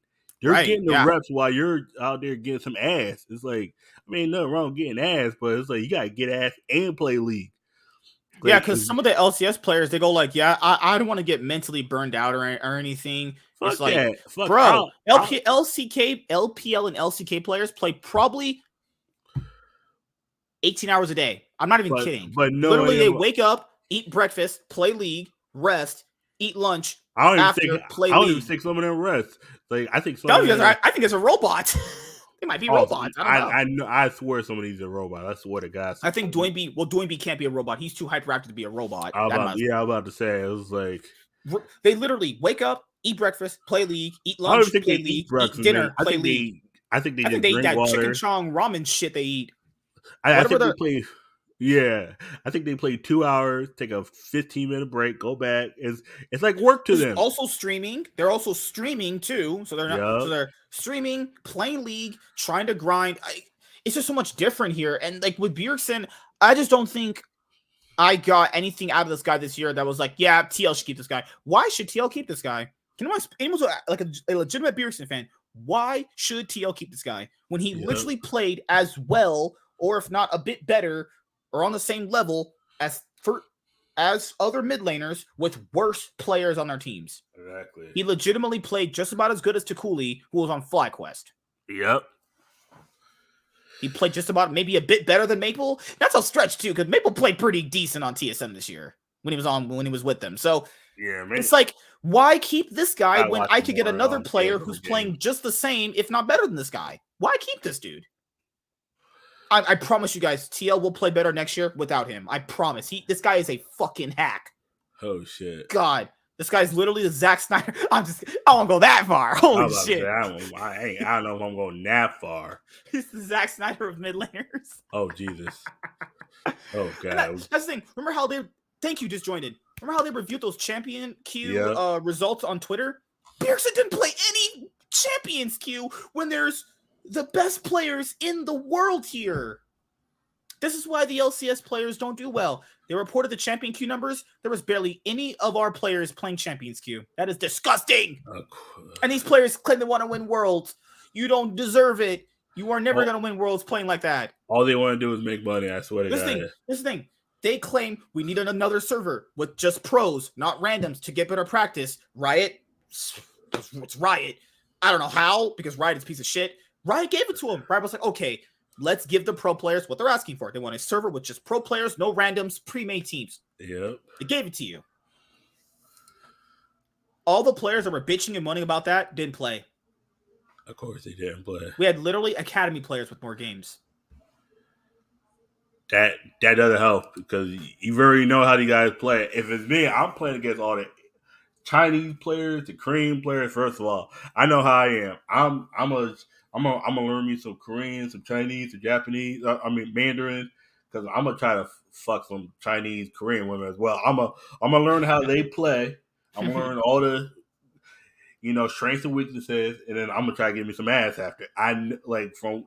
Somebody, one of them got a sister that's over 18, hopefully, and that's single. I'm trying to get some ass. And the thing is that you gotta. It's like these players don't. It's like they don't want to. They don't want it bad enough. That's the they thing. Don't want to play against their competition. It's like no, you play against the competition. Of course. So what if you're getting your ass whooped, man? Shit. It should inspire you to whoop your ass, but then you fuck some Korean ass later. Come on, son. It's like it's one of these things where they just don't want it bad enough. They don't want it. And then people make excuses for them. That's the worst thing. They don't crave it. It's like people make excuses for them, and they go like, "Well, it's not the practice. No, they don't want it bad enough." It's like trust me. It's like with Yu-Gi-Oh. You know how many Flunderies mirror matches I played. Like of course, most of them are Flundery mirror matches in the Flunder group. But it's like I played about 5 Flunder matches, mirror matches back to back to just get better. Like the guy told me, the thing about Flunder, you want to go second against them because they can't do anything. What the main thing you want to do is you turn off MP, you're good. It's like in this case, you gotta like if you're playing against T1, you're like, all right, cool. Don't let and then think about each player with their roles is like, all right, cool. If we ever have to go against T1, don't let Faker get his ear. And automatically, the first thing that should be on every player ban Yumi. If this person plays Yumi, we ban that. We look at who can we tilt. That's you gotta start thinking like these players. Who can we tilt? Who can we get off their off their track? Like it's like it's just one of those things where it's like I believe that LCS can get better, but I don't think most of these players want it. My dad can come back in my life. Is that possible? And guess what, man? I can shit. I'm seeing some of these Asian translators. I'm like, man, damn, look at cute as shit. That's the thing too. Like Double Lift, I have my issues with Double Lift. I don't hate the guy, obviously. I don't hate the guy. I mean, I actually like Double Lift, man. When he makes these tweets, is the LCK overrated? Question mark. Their first seed just lost to a 4th seed team. Yeah, if you provide no context to that, then I guess that is true. You ain't paying. If Double Lift Chinese or Korean, because he is Korean. He was just born here. Okay, I'm not gonna lie. Definition of overrated. This just shows that every LCK team has its own potential. I thought you, as a pro player, would know that better than us. Damn. That's true. Damn, man, he is kind of speaking facts there. I'm just saying. No, motherfucker is speaking facts. Like you know better than that. Stop playing Double Lift. Okay, so people, this is for a thing. Anyone who's watching this, first and 4th seeds, right? Now, if the LCK is now perceived as the best region, is it possibly something to consider that a 4th seed team could beat a 1st seed team? Yeah, because that's from the best region and they're producing some of the best players. It's very possible. It's just how that works, you know? Someone said, pretty sure the LCK is going to win finals. No shit, Sherlock. I mean, I guess, you know? That's the thing, though, is the DRX team that people remember from the LCK earlier this year, it's not the same DRX team. That's why people think they can win Worlds now. I'll just say they're going to win Worlds. The DRX is winning Worlds. But hey, if T1 win Worlds, I'm not surprised. You know? It doesn't really matter to me who wins Worlds because my pick'ems are already fucked. I got half my predictions right, got half one wrong. That's pretty good, right? All right, so let's go to Double Lift. So there was this... Let me see. Let's see. Give me 1 second. There was this post about Double Lift that went up claiming that he was going to make a return to pro play. I think, give me a second. Let me go and find this post, actually. Double Lift out here with his girlfriend. Lena is definitely attractive. I do not care what anyone says. I got to see, okay, what does Lena look like? Because I'm not You don't have her on Instagram? Nah. You want to follow her? Let me show you what she looks like. Did your Instagram page look like Playgirl Jalen is just out here getting massively fucked? I mean, I got like 3 Instagrams. Okay, let me show you this. Playgirl Jalen. Oh my goodness, she's so pretty. One of them I don't even use. I haven't used that in like 2 years. That one got kind of perma-banned. What did you do? I was out here telling the truth. I said don't vote for Hillary Clinton. I got banned for like a month. I said Joe Biden will sink this country into despair. I got banned 6 months. Ooh, I forgot Double Scroll. Oh, brain fart. Double Scroll. Lena. There we go. Lena, yeah. I got banned for a lot of. I clicked the wrong person. I got banned for a lot of political tweets. Give me a sec, Alina. Plus, someone got mad because I said like the only porn star I would ever truly actually date is Sasha Grey, even though she was no longer a porn star. There we go. Finally found her. Jesus Christ. Give me a sec. Right here. This is his girlfriend. Give me 1 second. Oh, okay. She's an attractive lady. Hell yeah. Okay. Okay. Nice. About a good 7 out of 10, I would say. That's me. This the one he stole from. Yeah. Oh shit. I mean, I can't blame him. Look, It's a good looking chick here. Jeez. Like, to be fair, someone said, isn't this a basic girl? Yeah, I mean, but the people that call these women basic are the guys that date fat bitches with the fucking Oh no, are fucking the guys pufferfish mouth and shit. are the guys who use sex toys, like, you know. But like, nah, it's like, dude, at the end of the day, you're gonna fuck with whoever makes you like This thing comfortable. though, It was like anyone that calls her ugly probably I know dates ugly ass women. You probably either date some date ugly ugly ass broads. women or they're like, you know, I'm red pill and I'll date women because I focus on myself. But it's like you still live with your mom though. Like, I mean, at times you do because it does save money, but at times it's like you work at McDonald's. Like, it's like if you're not working to better yourself, it's like you don't have to go out and get these good, fine looking women, but you want somebody to, you know, chill down with. It's like you date who you're comfortable with. You don't like date who you're like, you know. Give me a sec. I'm trying to go to that original tweet that had him doing that. Okay, so let me go to this tweet actually, because this one will do it. A lot of people doing that esports bet thing. I wonder if I contact a betting people say gambling is wrong, but it's like I mean, don't we do a lot of immoral shit? I'd rather gamble. I'd truly rather gamble than smoke. At least when I stop gambling, I'm not gonna fucking have no lungs. You know? Yeah. It's like people are like, oh, gambling's bad as smoking, but you literally aren't damaging your body. Yeah. You might be hurting your money finances. That's true, but you literally will be fine if you stop gambling. Your whole body will be fine. If you smoke too hard or do anything bad, well, you know, you could literally almost die. I'm trying to go back to, is Doublelift making a comeback for Dexter? Blah blah blah.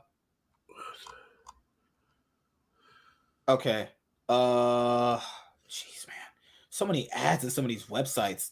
They gotta make that money, don't they? Yeah. Okay. Let's just go to 2020 off season so far. God, when was this article published? These people are citing an article published last year. Oh shit.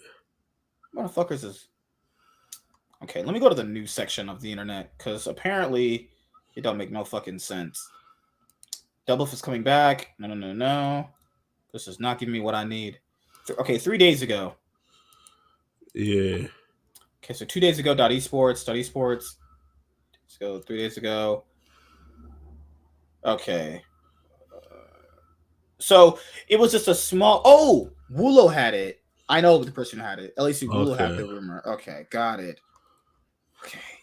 LEC Wulo. Wulo the sheep man. Here we go. Found it. Go to this tweet right here. Here we go. Found it. This is where I'll just go for all the news, I guess. So I'll just have it for me. Sources. Thank you, Train. Sources. Doublelift might make a return to pro play next year. According to sources, the former pro player has been talking with several LCS teams. Nothing has been settled for now. Also, his girlfriend used to be the president of TSM, so she could definitely sweeten the deal. Hey, I'll suck you off if you give double. No, I'm just kidding. Oh shit! She didn't do that, guys. I'm just joking. That's not true. I don't know anything about that. But maybe she had a threesome with Bjergsen and Doublelift, and maybe she thought Doublelift was bigger and thrusted harder than Bjergsen. What do I know? Actually, or knowing Doublelift came up in the clutch. Unlike Bjergsen, he fought them when it mattered. You know, it's gonna be crazy. Spica and Bjergsen are gonna be available, and Doublelift will be available. What if they get them? This would make Sean blow his mind if this happens. If this is a roster, Sean will blow his mind. But I just don't think Broken Blade would ever come back to North America. That's not happening. Is it Broken Blade on? He's on G2. He did play for TSM. He did win a title with them. But okay. What role did Broken Blade play? He was top lane. Top lane. I'm trying to say what top laner that's free could play now. Because the thing is, Doublelift has been talking with several LCS teams. Okay, Doublelift is only going to play for a roster or an org that he thinks gives him the best possible chances of winning a title. There was no finals. There was no fourth place. It's there was title no or bust. Yeah. Yeah, literally just title or bust. Which orgs give him that? Well, there's 100 Thieves, there's EG, there's Cloud9, and there's Team Liquid. Because he can't go back. TSM's not on the cards, people. That's TSM, no. You can't come back to the team where you stole my fucking girlfriend. Or actually, she's my ex-girlfriend, but it was like, and what? Then they posted pictures on social media of them kissing. Well, that's I'll fight somebody. Nah, fuck that. Me and him gotta throw hands. Fuck it. Fuck you can't do that. Good God. So just go would Doublelift would be the team. Would Doublelift be a big upgrade over Danny and Kaori? Probably. Oh hell yeah. That's not even. I think the best possible team for him to go to would be just EG. EG or one or of the 100 Thieves. I'm telling you right now, I take him over FBI. But if 100 Thieves gets Doublelift, that'd be what a crazy turn of events. 100 Thieves with Doublelift. That's never thought I'd be saying those words, but he would definitely not want to play with Huhi. I'm just being completely honest here, guys. Oh no, trust me. That's why I'm saying Huhi. He's mentioned he really enjoyed playing with Core JJ. He mentioned that a lot. Dude, I'm telling you right now, 100 Thieves. If 100 Thieves Doublelift and Core JJ, that's when you kind of start going, okay. I've seen every game since August of the LA from LCS. I mean, of course, I went back to the whole summer split. Mm-hmm. FBI, the 50-50 I might be going. Mm-hmm. Who he needs to get the fuck out. If you're talking about terminating players, someday it's 50-50 because the thing is, if he decides to renew his contract, that's if they decide to renew it. Who he is locked up to next year, they're going to find a way to get the fuck out. Like, that could work. I could see that. Since Data retired. Did Data retire? Is the EG. Well, Impact's contract is up, so I don't know about this. Inspired might be staying. So if they had a roster of Inspired, Jojo Pion, Doublelift, Vulcan. I love that. That easily first he was smashed every other team. No, I don't know about that. Bring Inspired back. Impact's 50-50. They said since Dana retired, did he retire? I mean, as of right now, he's technically retired, I guess. I'd rather have Core JJ Doublelift over Vulcan. Hey, Vulcan, man, you want to come down to 100 C's? We'll take you. Fuck it. Dude, you don't know how. No, you don't. I'll take Vulcan over Huhi. I swear to God, what if Vulcan leaves and goes to 100 Thieves? That'd be fucking crazy. It would be crazy, but I'll take anybody over Huhi. FBI, I like FBI, but my God, Huhi. Oh my God, what if Huhi was so irritating. What if 100 Thieves possibly gets Vulcan for FBI? That'd be insane. That'd be a pretty good bot lane. Because MSK, me who's trying to learn support and watching him play support, dude. There was one time I wanted to throw my phone. Like, what the? Because I'm looking at it like, what the fuck are you doing? I'm like, why are you just taking damage? because I'm taking damage, but I'm someone who's 2.5 months into the shit. I'm like, all right, cool. I know not to take damage. Don't take unnecessary damage. Sometimes you can't go for the whole thing all at once. You gotta, know to get back. So it's like, why are you dying first? As of course, sometimes you should die. I'm not saying you should die, but you gotta take some damage for your 80 carry that he can come back and close out. What if he did that shit? Jesus Christ. Knowing him, he probably used that. He probably used that as his cum rag. Good God. Dies of banger. Holy God. Dude, oh shit. Dude, so I'm telling you right now, I think next year Doublelift and Core JJ will be on the same team. What team would that be? I have no idea. It's championship or bust. The team he is gonna be a part of is going to be so since Cloud9 just won the title, guys, doesn't matter how Cloud9 performed at Worlds, that's a different conversation. This conversation will be who was the best team to beat Cloud9 for the LCS. They just won the title. They're the team to beat right now. Doublelift's team is going to be directly competing with Cloud9's team and Org to win the LCS trophy. he was nothing but the best around him, and right now it's like, and the team is gonna have an identity of just playing around double lift. It's gonna be a crazy offseason, guys. This is gonna be one of the best off seasons ever. Holy shit! Okay. At the 5 roles, okay, what's the most important role out of the 5 roles? Mid lane for sure. Mid lane, okay. That means your mid laner has to be the point guard. Would you say double lift? Okay, would you say bot lane is like the second or third most important? Usually, I always lean that towards support or jungle because they influence the map so much. Because your support pairing up with your jungler, like you saw it today, remember? Barrow would pair up with Piosic really well and make plays on the map. Peanut was pairing up with the fucking his dogs that he killed. He was pairing up with the enemy to get killed. He was playing for the enemy team. Trust me, I love playing support, helping my jungler. I it because it teaches me how to play jungle as well, and I love that. Like when I'm playing with actual good people, not people who are like AFK half the time. All right, let's go to. I gotta watch Jack's breakdown of these games too. I was surprised I ain't get paid because I called somebody a fucking. I forgot what I called him. I was like, you are the worst person to learn from. You were AFK for 25 out of the 45 minutes of the game, and I was like, but we still won because you ain't do shit. You, what the fucking jungler? Holy shit. All right, guys. So the last video tonight is going to be going over Jankos leaving G2. Jankos has played for G2 since 2018. Then again, I wasn't the best support because I was like 2, 5, and 19. But someone said there's a possibility of Jankos coming to NA. No, there's not. There's my dad that's going to be in my life. The only way he's coming to NA if he's making about $6 million. I swear to God, that's the only way. He getting the bag to come here.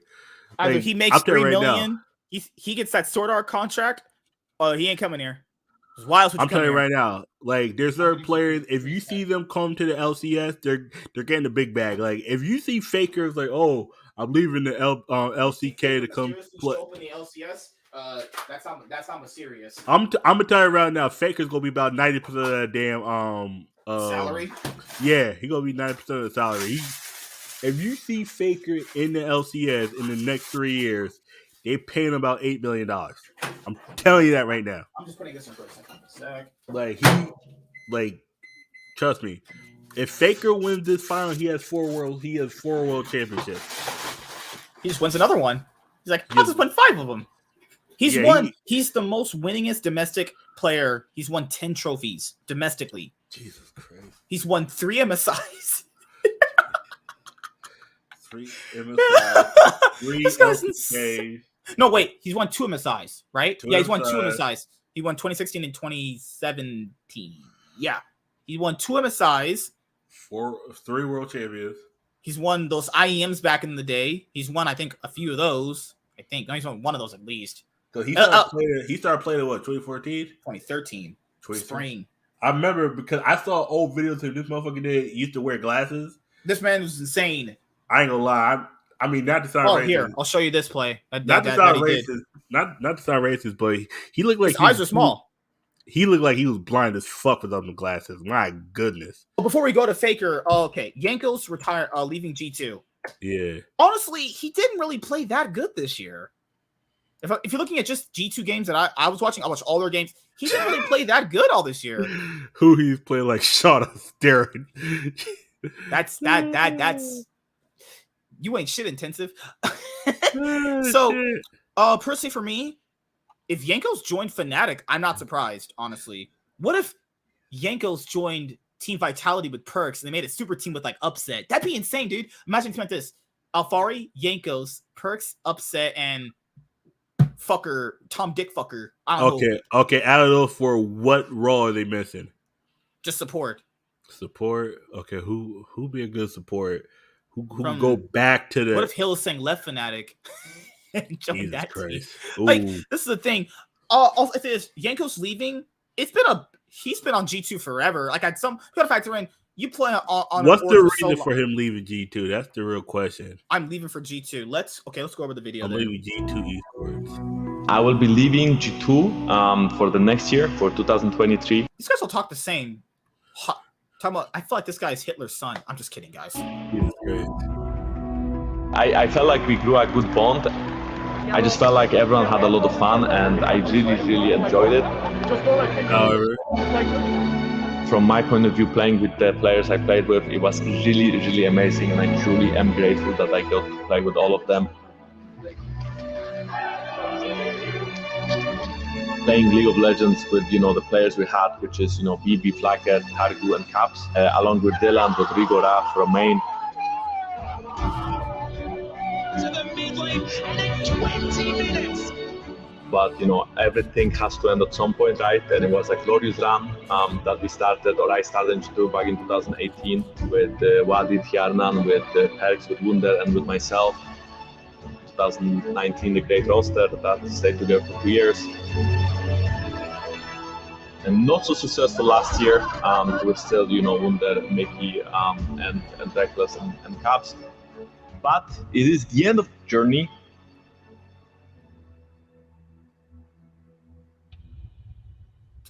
Okay.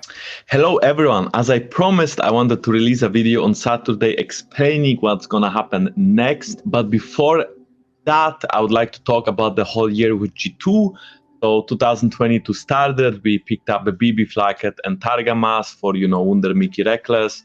Not many people had high expectations of us. Most people actually assumed that we are going to be top 5, top 6 team in Europe, as we didn't really succeed much in 2021, and technically the roster was supposed to be weaker on paper. Now in hindsight of the whole year, of course, it didn't happen. We had some struggles at the beginning of Spring Split.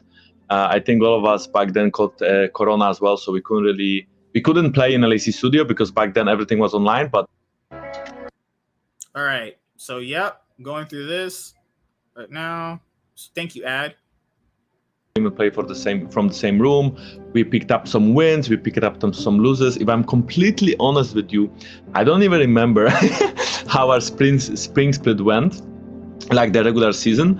All I know is that we lost to Fnatic in playoffs, and then we, swept the whole lower bracket. And when we ended up winning. Afterwards, we went to MSI, where we had our first international tournament together. It was also first international tournament for Targamas and for Flacket. And not the first one for BB, as he already went to Worlds, but he didn't have the best results back then. He won 0-6 with TSM. But anyway, we played MSI. We had some decent games in the first part of the group stage, maybe weaker games in the second part of the group stage. Then we lost to T1, but the point is that we did win spring, we did win summer. We didn't win summer, we went to MSI. And that basically means that we already surpassed the expectations from a lot of people. Then we started summer split. We were struggling quite a lot actually in summer split. I think they weren't supposed to win any title this year. The fact they even won a title is ridiculous. And they went to MSI actually. At some point, maybe we were like 4-5 or 3-4. All I know is that we had so many losses in the first half of the split, and then by the second half we started winning a lot of games, and then people kind of lost. Yeah, I think my whole thing about it is, because I'll watch this later, I think the thing here is the roster peaked very early when they won the LEC 2022 Spring Split. They even had a really impressive win streak, actually, going into MSI as well. They had not lost they hadn't dropped a game. They were just going consistently like 3-0 against a lot of teams. The thing here with G2, and I love G2, I do. It's just, I think they needed a roster change. Now, Flacket is also out from what I've seen as well, and we'll cover that in another Cloud9 podcast actually, because I told you guys we're going to have other Cloud9 podcasts, talking about all these different 2022 offseason changes. Actually, there's going to be some big changes for G2 as well. Carlos is not going to be on, G2 as their CEO, someone that put together this roster this year as well. People are going to be like ragging on Carlos and shit, but he put together a roster that people didn't think was actually going to do anything. And they got to MSI. They got to Worlds. They were performing well with a bot lane that really should not have been playing that well together. Honestly, this is all without perks, actually, too. This is still with Caps. I don't know about Broken Blade. Maybe he goes to a different team. He didn't really perform that well at a certain point. He was kind of a liability in a lot of their games as well. I don't think Caps would leave G2, but anything's possible, though. Anything is possible, actually. So we'll have to see how the offseason goes for G2. I've been following Jankos' career since 2015. So I've watched this guy, grow in the LEC. I've watched this guy, go from choking consistently while also being the best jungler in Europe to finally winning trophies to making top 4. I've seen this guy's career for a while at this point. So I don't know what G2 could possibly be putting together this year, because a lot of G2 success behind the scenes was also partly in due to the fact of, Carlos's influence as well. Now without Carlos, putting together this roster as well, because they also went out and got Dylan Falco too to help coach their org. So it's going to be a crazy year for G2. No Carlos, no Jankos. Those are big pillars of G2 that a lot of people latched onto. I don't think they're keeping Broken Blade. I don't think he performed that well. Flacket and Targamas, they're getting rid of Flacket. Flacket started not playing that good. It was so crazy how Flacket and Jankos' performance inherently tanked at a certain point. They did kind of bring it back at a certain point, but they just weren't really that good, all things considered. But Chaz, I think Chaz is still here, right? You still here? Yeah, I'm still here. All right, so here is... Kick W, goddamn it, Sean. Hey, man. Okay, so I want to watch... Here is some crazy shit. This guy Faker is out of his mind. Okay, so here... This was a long time. This was before your time. This is back in my day. Actually. Oh, shit. Look at this shit. This is what Faker used to do. Faker just used to just beat people's asses. It was not fair. This guy was out of his ass. Level 6, they get the flash from Nagne. Faker comes in. He's got the ult. All right, so you have to watch that. So Cassiopeia's ult, it just stuns you and shit? Yeah. So you have to watch this reaction time. Level 6, they get the... You have to have reactions of a god to do that. To come at this speed. Level 6, they get He's the also flash playing from Riven Nagne. mid, Faker too. comes in. He's got the ult. He's got the kill. Beautiful Faker game from SKT. Dodged that petrifying gaze so beautifully, I almost couldn't see it. Someday used to be on Just KT. watch this one again. Let's see how Faker does. Wait for the animation. Comes now. Boom! Wow. Bro! Look at that shit. Beautiful. Yeah, if you're getting outplayed like that, you need to just get off the stage. I'd be so embarrassed. I'm done. I'm out of here. I'm out of here. Done. Faker's best plays. Yeah. This guy's just an Omega level god at this point. Top 10 best plays of Faker. Oh yeah, the one where you gotta look at. yeah, these were good. These were good actually. Every time you feed your We look at Korean players' best plays and they bring up animals where they eat them. Thank you. Jesus Christ. optimal, changing their life forever, so they can change yours. Thank you. Science did that. Science. What's up, guys? My name is Fuck Colin you. McNeil. Go die, stupid Game bitch. 5. Jesus. While they fell in the finals, the Rocks Tigers took SKT to a climactic Game 5. While they fell behind early, Gorilla, Smeb, and Peanut looked like they were going to catch the star mid laner out in top lane.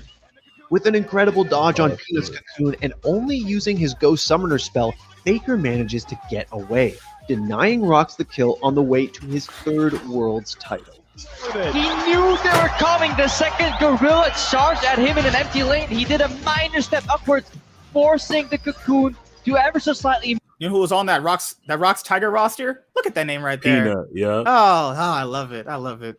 Missed. This leaves mid lane exposed for Brazier to defend. But that was so close. As one of the world's most dominant laners, Faker often finds the slimmest openings to solo kill his lane opponents. KT's Nagne was trapped under the turret by Faker's Riven, and with Wolf coming out of the jungle, Faker had all the support he was going to need. After a flash to counter Nagne's own and an incredible sidestep to dodge the Cassiopeia ult, Faker managed to walk out with a kill. Beautiful game Faker from SKT. dodged that petrifying gaze so beautifully, I almost couldn't see it. This was the The one that best he's known known for. and most viewed plays in League of Legends history. Faker's Zed outplay against Ryu is arguably the moment that catapulted him to international fame. Now, a lot has been said about this incredible play over the years, so let's let Faker's near superhuman reactions speak for themselves. Like, even though I only have a mat on the floor, I think he's in the bed. Oh, Faker maybe in trouble here. Death Mark tries to clean it up for Ryu. Oh, look at the cleanse, look at the moves. Faker, what was that? Faker with a huge play, the QSS. I can't believe I just saw He that. actually won that duel. I can't believe that SK happened. Telecom I'm just losing my mind. charges into the KT Bullets base. Oh, wow. Can you say GG? Yeah, that's his best play ever. When he did the Z out play with the QSS. That's why people always meme on Ryu for the Z thing. You know what? Oh my god, when Ryu used to play in Europe, when Faker and Ryu faced off against each other, they SKT hovered the Z. Holy shit! Show number 2 against Number EDG. 2? Oh yeah, this is my personal favorite one. This is my favorite game at Worlds ever. Okay. This one is insane. Edward Gaming in their second group stage game at Worlds 2017. With Baron and Dragon about to spawn, EDG were grouped up in the mid lane. That's when SKT initiated an explosive team fight. Look at that. Faker landed his shockwave on 4 of EDG's players, killing Mako. In the end, SKT managed to kill 4 players and regain control of the game for their second group stage win. Look Wait a who's second. also on that team. Wait a second. Peanut used to play with Fake? Yeah, What? used to. They got rid of him after this year because they made the finals. That's the only year that Peanut made the finals was in 2017. Was when he played with the SKT. Okay. But people forgetting this play. Faker did a great shockwave, but people got to factor in. Look at the Rakan. No one gives Rakan the Wolf made some good. Look at that. Rakan right here. Watch what Rakan does. Rakan flash ults in and he hits 4 people. Faker followed up greatly, but people got that Rakan. What Wolf did. God damn, that was amazing. Who else used to play for SKT, and that was horrible. This was the KT Roaster one. Of course, man. Wait a second. Who he used to play for SK? This was back when KT had their super team. So KT had a super team, and then SKT had a super team. Essentially, super for KT, SKT. SKT's one wasn't really a super team because Wolf, Huni was kind of still in his prime then, so I would kind of say that. But Bang and Wolf are okay. They had a relatively really good team. KT put together a super team. My God, yeah, EDG had a 13K gold lead, and yeah, that's my favorite game of Worlds ever, man. When they did that comeback, that's fucking crazy.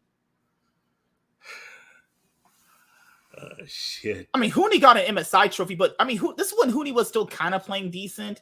I mean, Huni was still playing good, but he was a decent liability for them too. Huni was not the reason why they won that trophy, you bastard. They won because of Faker and Bang and Wolf. They won that shit because of Huni. They could have swapped that guy out with Fucker and Dick Mucker. They could have literally put an LCS Academy player there, and they still would have won. Yeah. That's how dominant they were back in the day. God damn. Oh, you want to see one of Sneaky's best plays? This was his Jin W that he did. Jin W. There we go. Yeah. This was one of the best plays he ever did. Was he stole an Elder Dragon? Wait a second. Why is Sneaky a hot girl? Sneaky's such a hot girl, though. Sneaky got cheeks, though. He kind of got some ass, though. You know. I'm not even looking. I'm like, what? Right, and that. So watch that is this. Something that is not that easy to pull off. That definitely. Oh, wow! Deadly flourish. Sneaky bot lane. No! Hey, Grammy said it. Oh, yeah, it's going to be so easy for them. No, it's not so easy. Holy moly. Sneaky trying his best to save the game with the Sneaky W. Hey, so they can just farm now. This is so bad. Insane. What is life? Why is the Rumble? Matt walks out of it. He doesn't block. Why is the Rumble not blocking that? Rumble can block that. Wait a second. Go back. How did he? That was one of the best LCS plays ever. Where the fuck? Wait a second. Why isn't Rumble body blocking this? Rumble can body block that with his body. That's a ranged projectile. You can block that. He's right through. Matt walks out. Bro. Yo, that's perfect time. That tilts people. If you do that against me, I'm giving up the game. I'm done. I'm not going to the game. I'm trying to kill you. Fuck that. You gotta go. But man, If you do that against me, I'm making sure next time there's a team fight, I'm killing you first. Golden Glue's face was like, oh, here we go again. Fuck this shit. I'm not giving up the game. Guess what? Next time I see you, you're getting killed first. You're dying first in a team battle. I swear to God, that's how I get tilted. I get tilted in the way where I'm killing you first. Yeah, he did this. This is another one too. I don't give up our game. Did not kill. Backline now. Apollo and Keen pumping out damage through the entire fight. Ray picks his moment, jumps in, goes for the assassination. So much pressure put on Cloud9. They lose to GA. He stole the Elder Dragon. Sneaky. I mean, then again, his name is Sneaky. Like this motherfucker had some good plays, man. Back in the day, man, this was one time I saw Peanut just run into a Baron pit and just steal it. Yeah, I saw this guy literally just walk into a pit and just steal it. Like, I've done that once with a smite. I was practicing. I finally did it in the game. That shit was fun. Man, going through a lot of these older league plays. Holy shit! Oh, Febivin. This was old. You don't know who Febivin is. This was old back in the day. Shit. Oh, this was old. This is back in my day, actually. Back in my time period.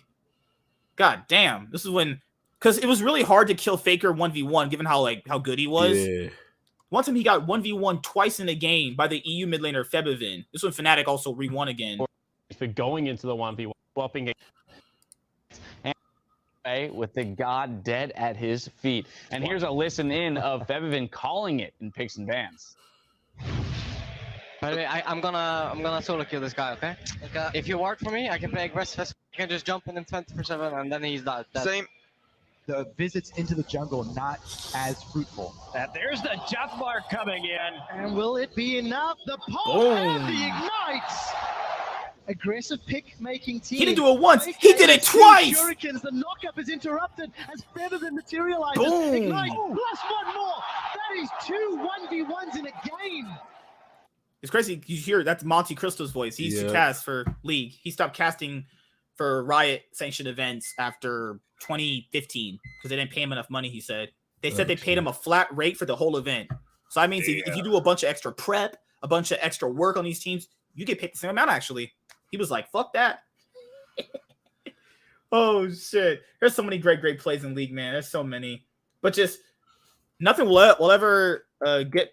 Nothing will ever say this group. This group was now the reason why I say this group is trash is for a lot of reasons. I say this group is trash for a lot of reasons. This group is really bad. Like the reason why I say H2K are a fraud back in 2016, they were a legitimate fraud. This H2K roster was a fraud. They were decent, but they weren't because they made top 4 with an actual easy group. Dude, this group with H2K had a Brazilian team, so that's automatically easy. That's easy. Yeah. Then they had that AHQ from the LMS, which is now the PCS, that was already easy. This was back when AHQ was just falling apart. They weren't as good as they used to be. So an easy group. That's already easy. Then they had EDG in their group. And people were surprised they got first. I'm like, guys, EDG also played like shit. This is back when Def was on the roster too at EG. Yeah. I'm like, you guys, that's an easy group. A Brazilian team in that group automatically makes it easy.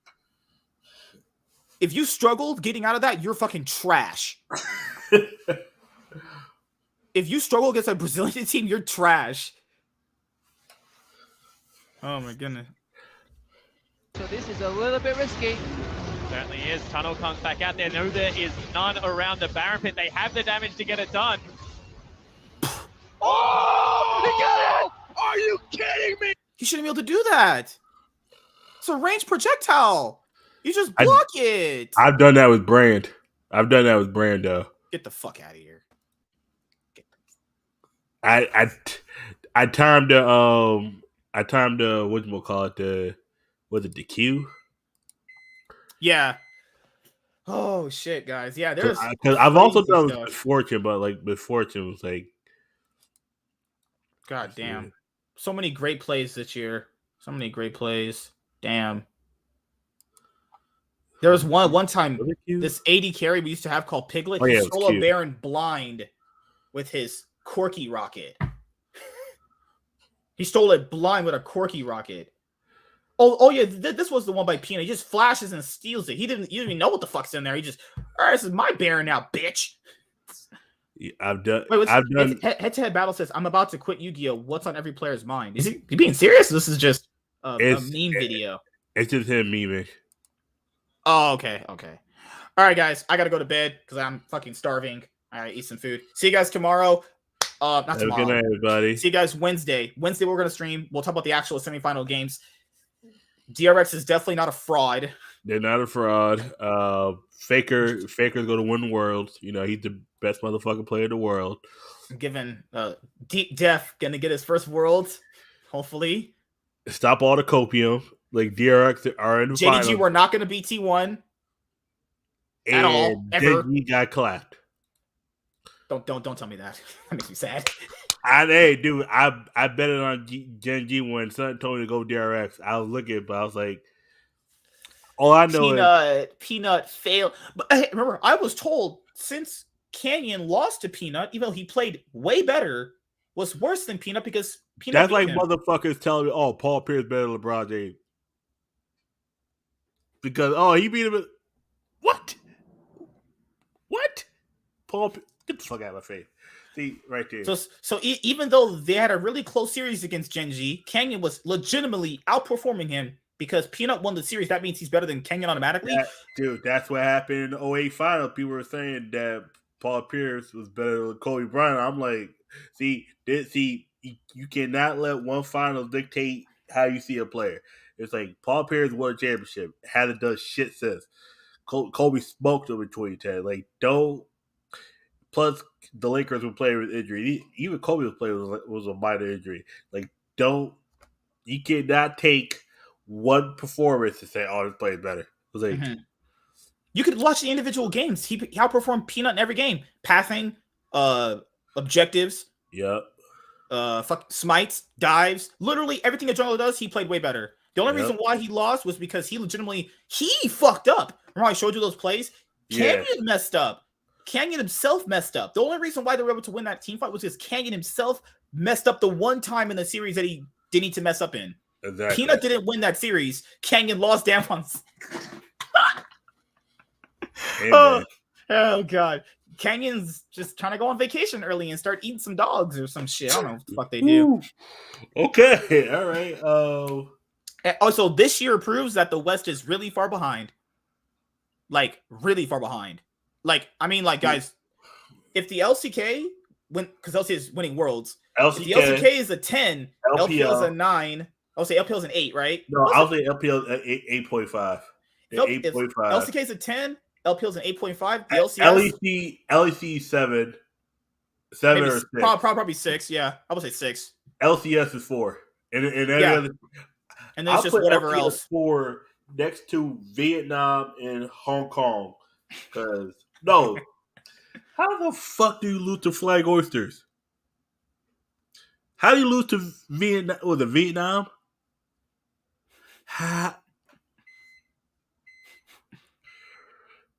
Wrap this shit up. I'm done. I ain't done. I just hate people sometimes. If anyone tells me DRX is a fraud or they don't deserve to be in finals, are we watching the actual games? The actual games we're watching? We're not watching what we think we want to watch. We're not watching. We're washing the dishes. We're also not watching games. Thinking of eyes wide the fuck open. We're watching all the players play. Because Zeka has been playing really good. Yep. All of them have been playing really good. Like this is the crazy. They're the first team ever to make from play-ins to worlds for just the start to the finish. They also beat all the odds. They beat the previous world champion, the tournament favorite. They've done everything. Like I mean, guys, you have to change your perception of a team if they're starting to change up their play style and playing good too. Yep. You know, like 100 Thieves were playing bad beginning of this year in both splits. I was like, they're playing bad right now. What's going to happen with them? They started playing better. I was like, okay, they're playing better now. They start winning some games. You just adjust your analysis. The best analysis people that do these kind of things, you have to understand to change your perception of a team when things change. You can't just keep the same idea of a team. You just can't. Like it's just that's not how analysis works, though. You have to be able to adjust your analysis based off what you're getting. DRX played badly in the LCK comparatively to really good competition. Now that we see at Worlds, they were playing against some really good competition. They looked bad against better competition because the other team just had better players. Okay, but they've been able to adjust, find what really works for them, and play it out. Honestly, so I don't know. On Wednesday, we're gonna have another episode talking about the final games. Actually, hopefully, you guys will actually give me a goddamn heart attack because these guys want to give me a heart attack. Remember, we're watching the games, right? We're not just seeing what we want to see, right? Okay, DRX in the finals. They're still frauds. They're gonna lose three. Even if they lose the finals, let's say they lose the finals 3-2. It's a best of 5 series. That's still impressive what they did. What if they win? I might get a rope. What if they it's very win? looking like they're gonna win. They look like they're gonna win. This seems like something only scripted by Disney. I swear to God. This is something scripted by Disney used to do those sports movies where the team will almost win, or it's like Friday Night Lights. Oh, they always win, but next year they win. It's like, I swear to God, this seems like a Disney movie. It's like they went out to win the championship, and then the guy went off for glory. I was like, what's it? Well, Sean, we'll go with Sean's last comment that we'll leave. Also, that doesn't change what they were earlier. No, I mentioned that. They got lucky how RG did at getting the weakest group. Yeah, I mean, RG were worse than Gen G, though. Guess what? You're supposed to win the games you're supposed to win. Like, if you're if you bank on another team winning games for you, that's your fault. That's why top esports they get in. They didn't win all. You're supposed to go at least what 4-2? Because we're talking about that rogue group, right? So if top wanted to make it out of their group, they should have beat Rogue the first week. No, not even beat the Rogue. And that's the thing. That's the team they're supposed to win against. They even lost to DRX, right? They lost to DRX. I think they did. Yeah, they did. No, not even beat Rogue because Rogue was playing great that first week. Mm-hmm. You're supposed to beat who was it? GAM? Very, very well into DRX too. Like you're supposed to beat GAM Esports, right? That's they did GAM. Right? First week, but not the second week. You're supposed to win GAM. You beat them first week, but you lose second week. Yeah, because they lost to DRX and Rogue the first week. I remember that. Yeah, they lost to DRX. DRX is the team they're competing directly against, though. They have to beat them. Think about it. GAM went 0-3 the first week. Top Esports is supposed to defeat GAM. You are like you can lose. And they're also pre-predicted to get out of second too. Remember, they're supposed to get out of second too or first. Think about it. Rogue is playing great first week. It's no shame to lose it, but you did win the other 2 games. That's when you you went 1 and 2, but you still had a chance. You still had a chance. This is why week 1 is so pivotal. You have to win some of those really key games you win in week 1 get you out in week 2. But see, they were still in it because they were the way they could have had a 4-way tie or 3-way tie. Because think about it, Rogue went 4-2. Now, GAM. Now, okay. Think about this. They went 4-0. Now Rogue 4-0. Now they're in the driver's seat. Yeah, that's a problem. Rogue going 4-0. There's literally they even said on the desk. There's one scenario they don't make it out. Is that if Top Esports beats GAM, later on they get a tiebreaker. Well, Top lost to GAM because of that bug. But right there. But Rogue won the games that mattered. That did come down to Rogue. Rogue did what they were supposed to do. Top Esports did because losing to Rogue is not a problem because you beat them week 2. When you lost the game, now you put yourself in a scenario where you got to defeat DRX. And now these motherfuckers are a projectile. Now you're fucked because you lose to a team that was supposed to be practice. You're supposed to wax these teams. GAM was supposed to be practice. That was supposed to be a team you go in and you can play. You can play 5 Teemos. You can play 5 Teemos blindfolded. You could have played this half sleep, get some head, and beat GAM, and you lose because even though that was the whole bug thing, you came up this close, and then they ran it all the way back. They ran it all the way back to the other. They went Nexus to Nexus and beat you. Well, now you're screwed. Sean, when DRX and RNG played against each other, DRX won. On the play-ins, you had that really back and forth game. It was a very close game. I will give you that. DRX pulled it through. They played a really close game, though. I'm not gonna say that was a stomp. Yep. They played a really close game, though. I think warrants it because of draft. Let's think about draft. Because they lost to a bug, but guess what? That bug shouldn't even matter. They should have been waxing Gam. That's the fucked up part about it. Yeah, there's such a gap between who Gam is versus them. There really shouldn't be I was close in this game against them. Screw over a bug, but guess what, Cole? It shouldn't have came down to a bug. It should have came down to Tia's top esports with a better team than Gam, and they didn't show that day. They literally have a better team by far. They should have waxed them, even though it was a bug. I agree with you. They got screwed over. But guess what?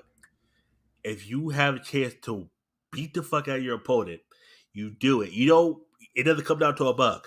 It should not come down to a bug. They should have never been in a scenario where the game was that close. If you have that much better players in that team, Jackie Love on his own is better than all those players. Zero West teams made it top 8 in my book. I'm not counting that. Well, actually, RNG. What's the thing? RNG didn't do better in the play-ins, dude, because Jankos got out first. What kind of? Remember this? DRX got out first in the group, and they were automatically thrown into that group with Gam, right? RNG had to play to get out. Now RNG was going to get out. I'm not saying they weren't, but DRX got out first. Cole, how you gonna say zero teams waited out when Rogue did what they had to do? It's like I'm not counting Rogue stuff. What? I'm not saying RNG was bad. RNG, I think we're good. It's just underperformed. What Rick stuff? Oh, you talking about this? Oh, I'm not counting that rigged shit. What? God damn it, Cole! You motherfucker! I can understand you saying rigged in the bug in the game. That's understandable. Yeah, that's fucked up. I agree. Yeah, but Rogue won 3 games. Rogue won 4 games before that even happened. They went 4-0, and at that point, they put themselves in the motherfucking driver's seat. Now, Rogue already put themselves in position to get out of the group, no matter what happened. Guess what? Now the other 2 guys catch up. Top esports can't lose one game. They lose, they done. You're 1-2. You gotta go 2-1. No, you can't go 2-1.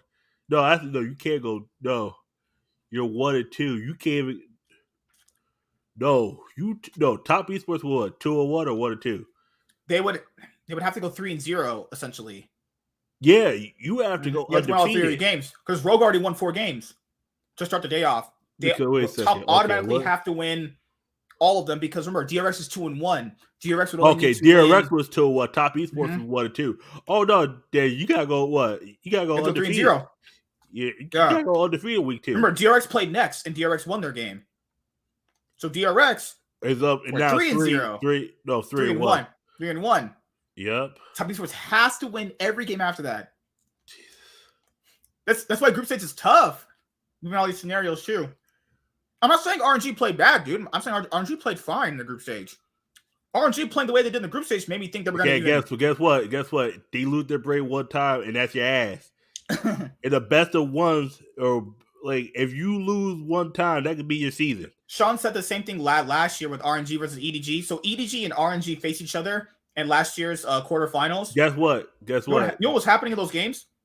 RNG were losing them convincingly in the early game. And then Sean still tells me to this day RNG should have won. I'm like, Sean, no. Cole. EDG were beating them. EDG were legitimately beating them in the early game. How were RNG supposed to win when they're the one losing? That doesn't make any sense at all. Real quick, a bug or not, like Top Esports should have won. We agree on this. Bug or not. Like I do believe the bug was some bullshit, but they should have won. Everybody knows that they should have won. Well, the thing is, there's no still should have won. Either you do or you don't. That's just really how that works. Like no, because they were right there, and whatever the bug was, Jackie Love literally could have won the game. Lucian dashed backwards when he doesn't need to. When he just double auto and win the game. Lucian has a double auto in his kit. If you auto once, you get a free double auto in his kit. In his passive. Yeah. Light Slinger. If you auto once, you can double auto again. He could have won the game. Like I love playing Lucian, man. I'm about to pick him up as a champion. I played him one time. Like, oh hell yeah! Sean, the actual gameplay in the game, EDG played better. The amount of goddamn copium, Sean. Just teams get. I'm not saying they don't, but RNG were losing these games in the. Okay, Both teams drafted. Not I every think team that decently wins well. games deserve to win. Teams get lucky. Teams do get lucky, but at times, guess what? You just lose. Sometimes you can do everything you can and still lose. This thing, I'm gonna show you these games that he's talking about. He's capping out his ass. EDG is legitimately winning the early game and the mid game. RNG aren't even competitive in some of these games. They're actually the ones that are playing bad. Actually, exactly. They're not. It's the thing. I don't know where he's getting these games from. They were losing in the early game. Yeah. Because their players were getting outperformed. How are they supposed to be better and win when they're the ones losing because the players are underperforming? That doesn't make any sense. Exactly. I'll send you these games. You judge for yourself, but that's just how I saw him. I mean, everyone sees things differently. It's all good. You guys know we're just fucking with Sean. We don't actually hate this guy. He's my crazy Canadian man. Smoking that damn dope, man. I'm not saying teams don't get lucky, but this is the thing, though. It's like skill. You do need some skill. Exactly. I don't know what the fuck that means, but that's another story for another day. Because that is he's describing one lucky scenario versus like look. This is the thing. I don't consider it luck if you're supposed to lose to a team. If you lose to a team that's on your same skill level, how's that even surprising though? EDG's wasn't that much worse than them. Yeah. Is that really luck though? Losing to someone that's on your same skill level? Nope. I don't know. I don't really see it that way. That's just the way I see it. This man Sean is crazy. This man Sean is crazy. I think DRX and RNG were about the same in playing stage. Maybe RNG was a little bit better. I will give you that. Yeah. They might have been a little bit better, but in the head-to-head match that mattered to get out of the group first, DRX won it. You know? Yeah. I don't know. I mean, Rogue winning those first games, going undefeated, set the group stage. I mean, they put themselves in a position where they literally are the ones in control. They control their destiny. You win one, you're in. More likely, more or less. I said that the day before. I even said the day before. I said that the day before. I said if they beat Gam, they're in. They're already 4-0. Now that doesn't guarantee them to get in because of just how the group worked. But think about it. Eventually, DRX and Top Esports have to play each other. Mm-hmm. Top Esports has to win. DRX doesn't. DRX already beat them. That's the problem, though. They fucked around in week 1, and they didn't scale up when it really mattered. You have this thing. You can't drop games like that, and you can't expect another team to get you in. I mean, a lot of these teams underperform when it matters, and expect another team to get them in. It's like that's not how that works. Yeah. That's not how that works, though. I agree. Top Esports is really good, and I think they would have done anything in playoffs anyway. Probably got knocked out by JDG. For being honest here, they would have faced JDG. People don't know if they got out over Rogue, they faced JDG. Oh shit! Because they would take Rogue spots. So the team who didn't get out, they take that team's spot. Wait a second. Okay. Yeah, because Rogue got out second, so top would have faced JDG, the first seed in Group C. Actually, and T1 still faces T1 still faces RNG. Yeah. Okay. If RNG got out first over Gen G, T1 would have faced Gen G. Ooh. I don't know if they're making it past T1, and for being honest here, looking at the games now.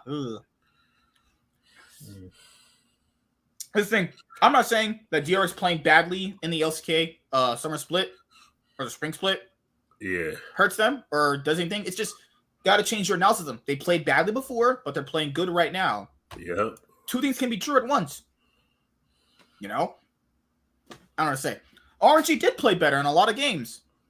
RNG also fucked up when it really mattered, too. DRX didn't. The thing is, guys, you understand this, though. These LPL teams do this all the time.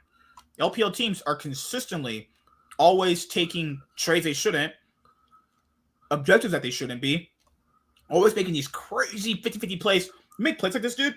They take all these 100 IQ plays, these 200 IQ plays. If they work out, they look really good. Yeah. But when you take all those plays, when they don't look good, and it doesn't pan out well for you, you look really bad, actually. You know? Yeah. That's just my thing.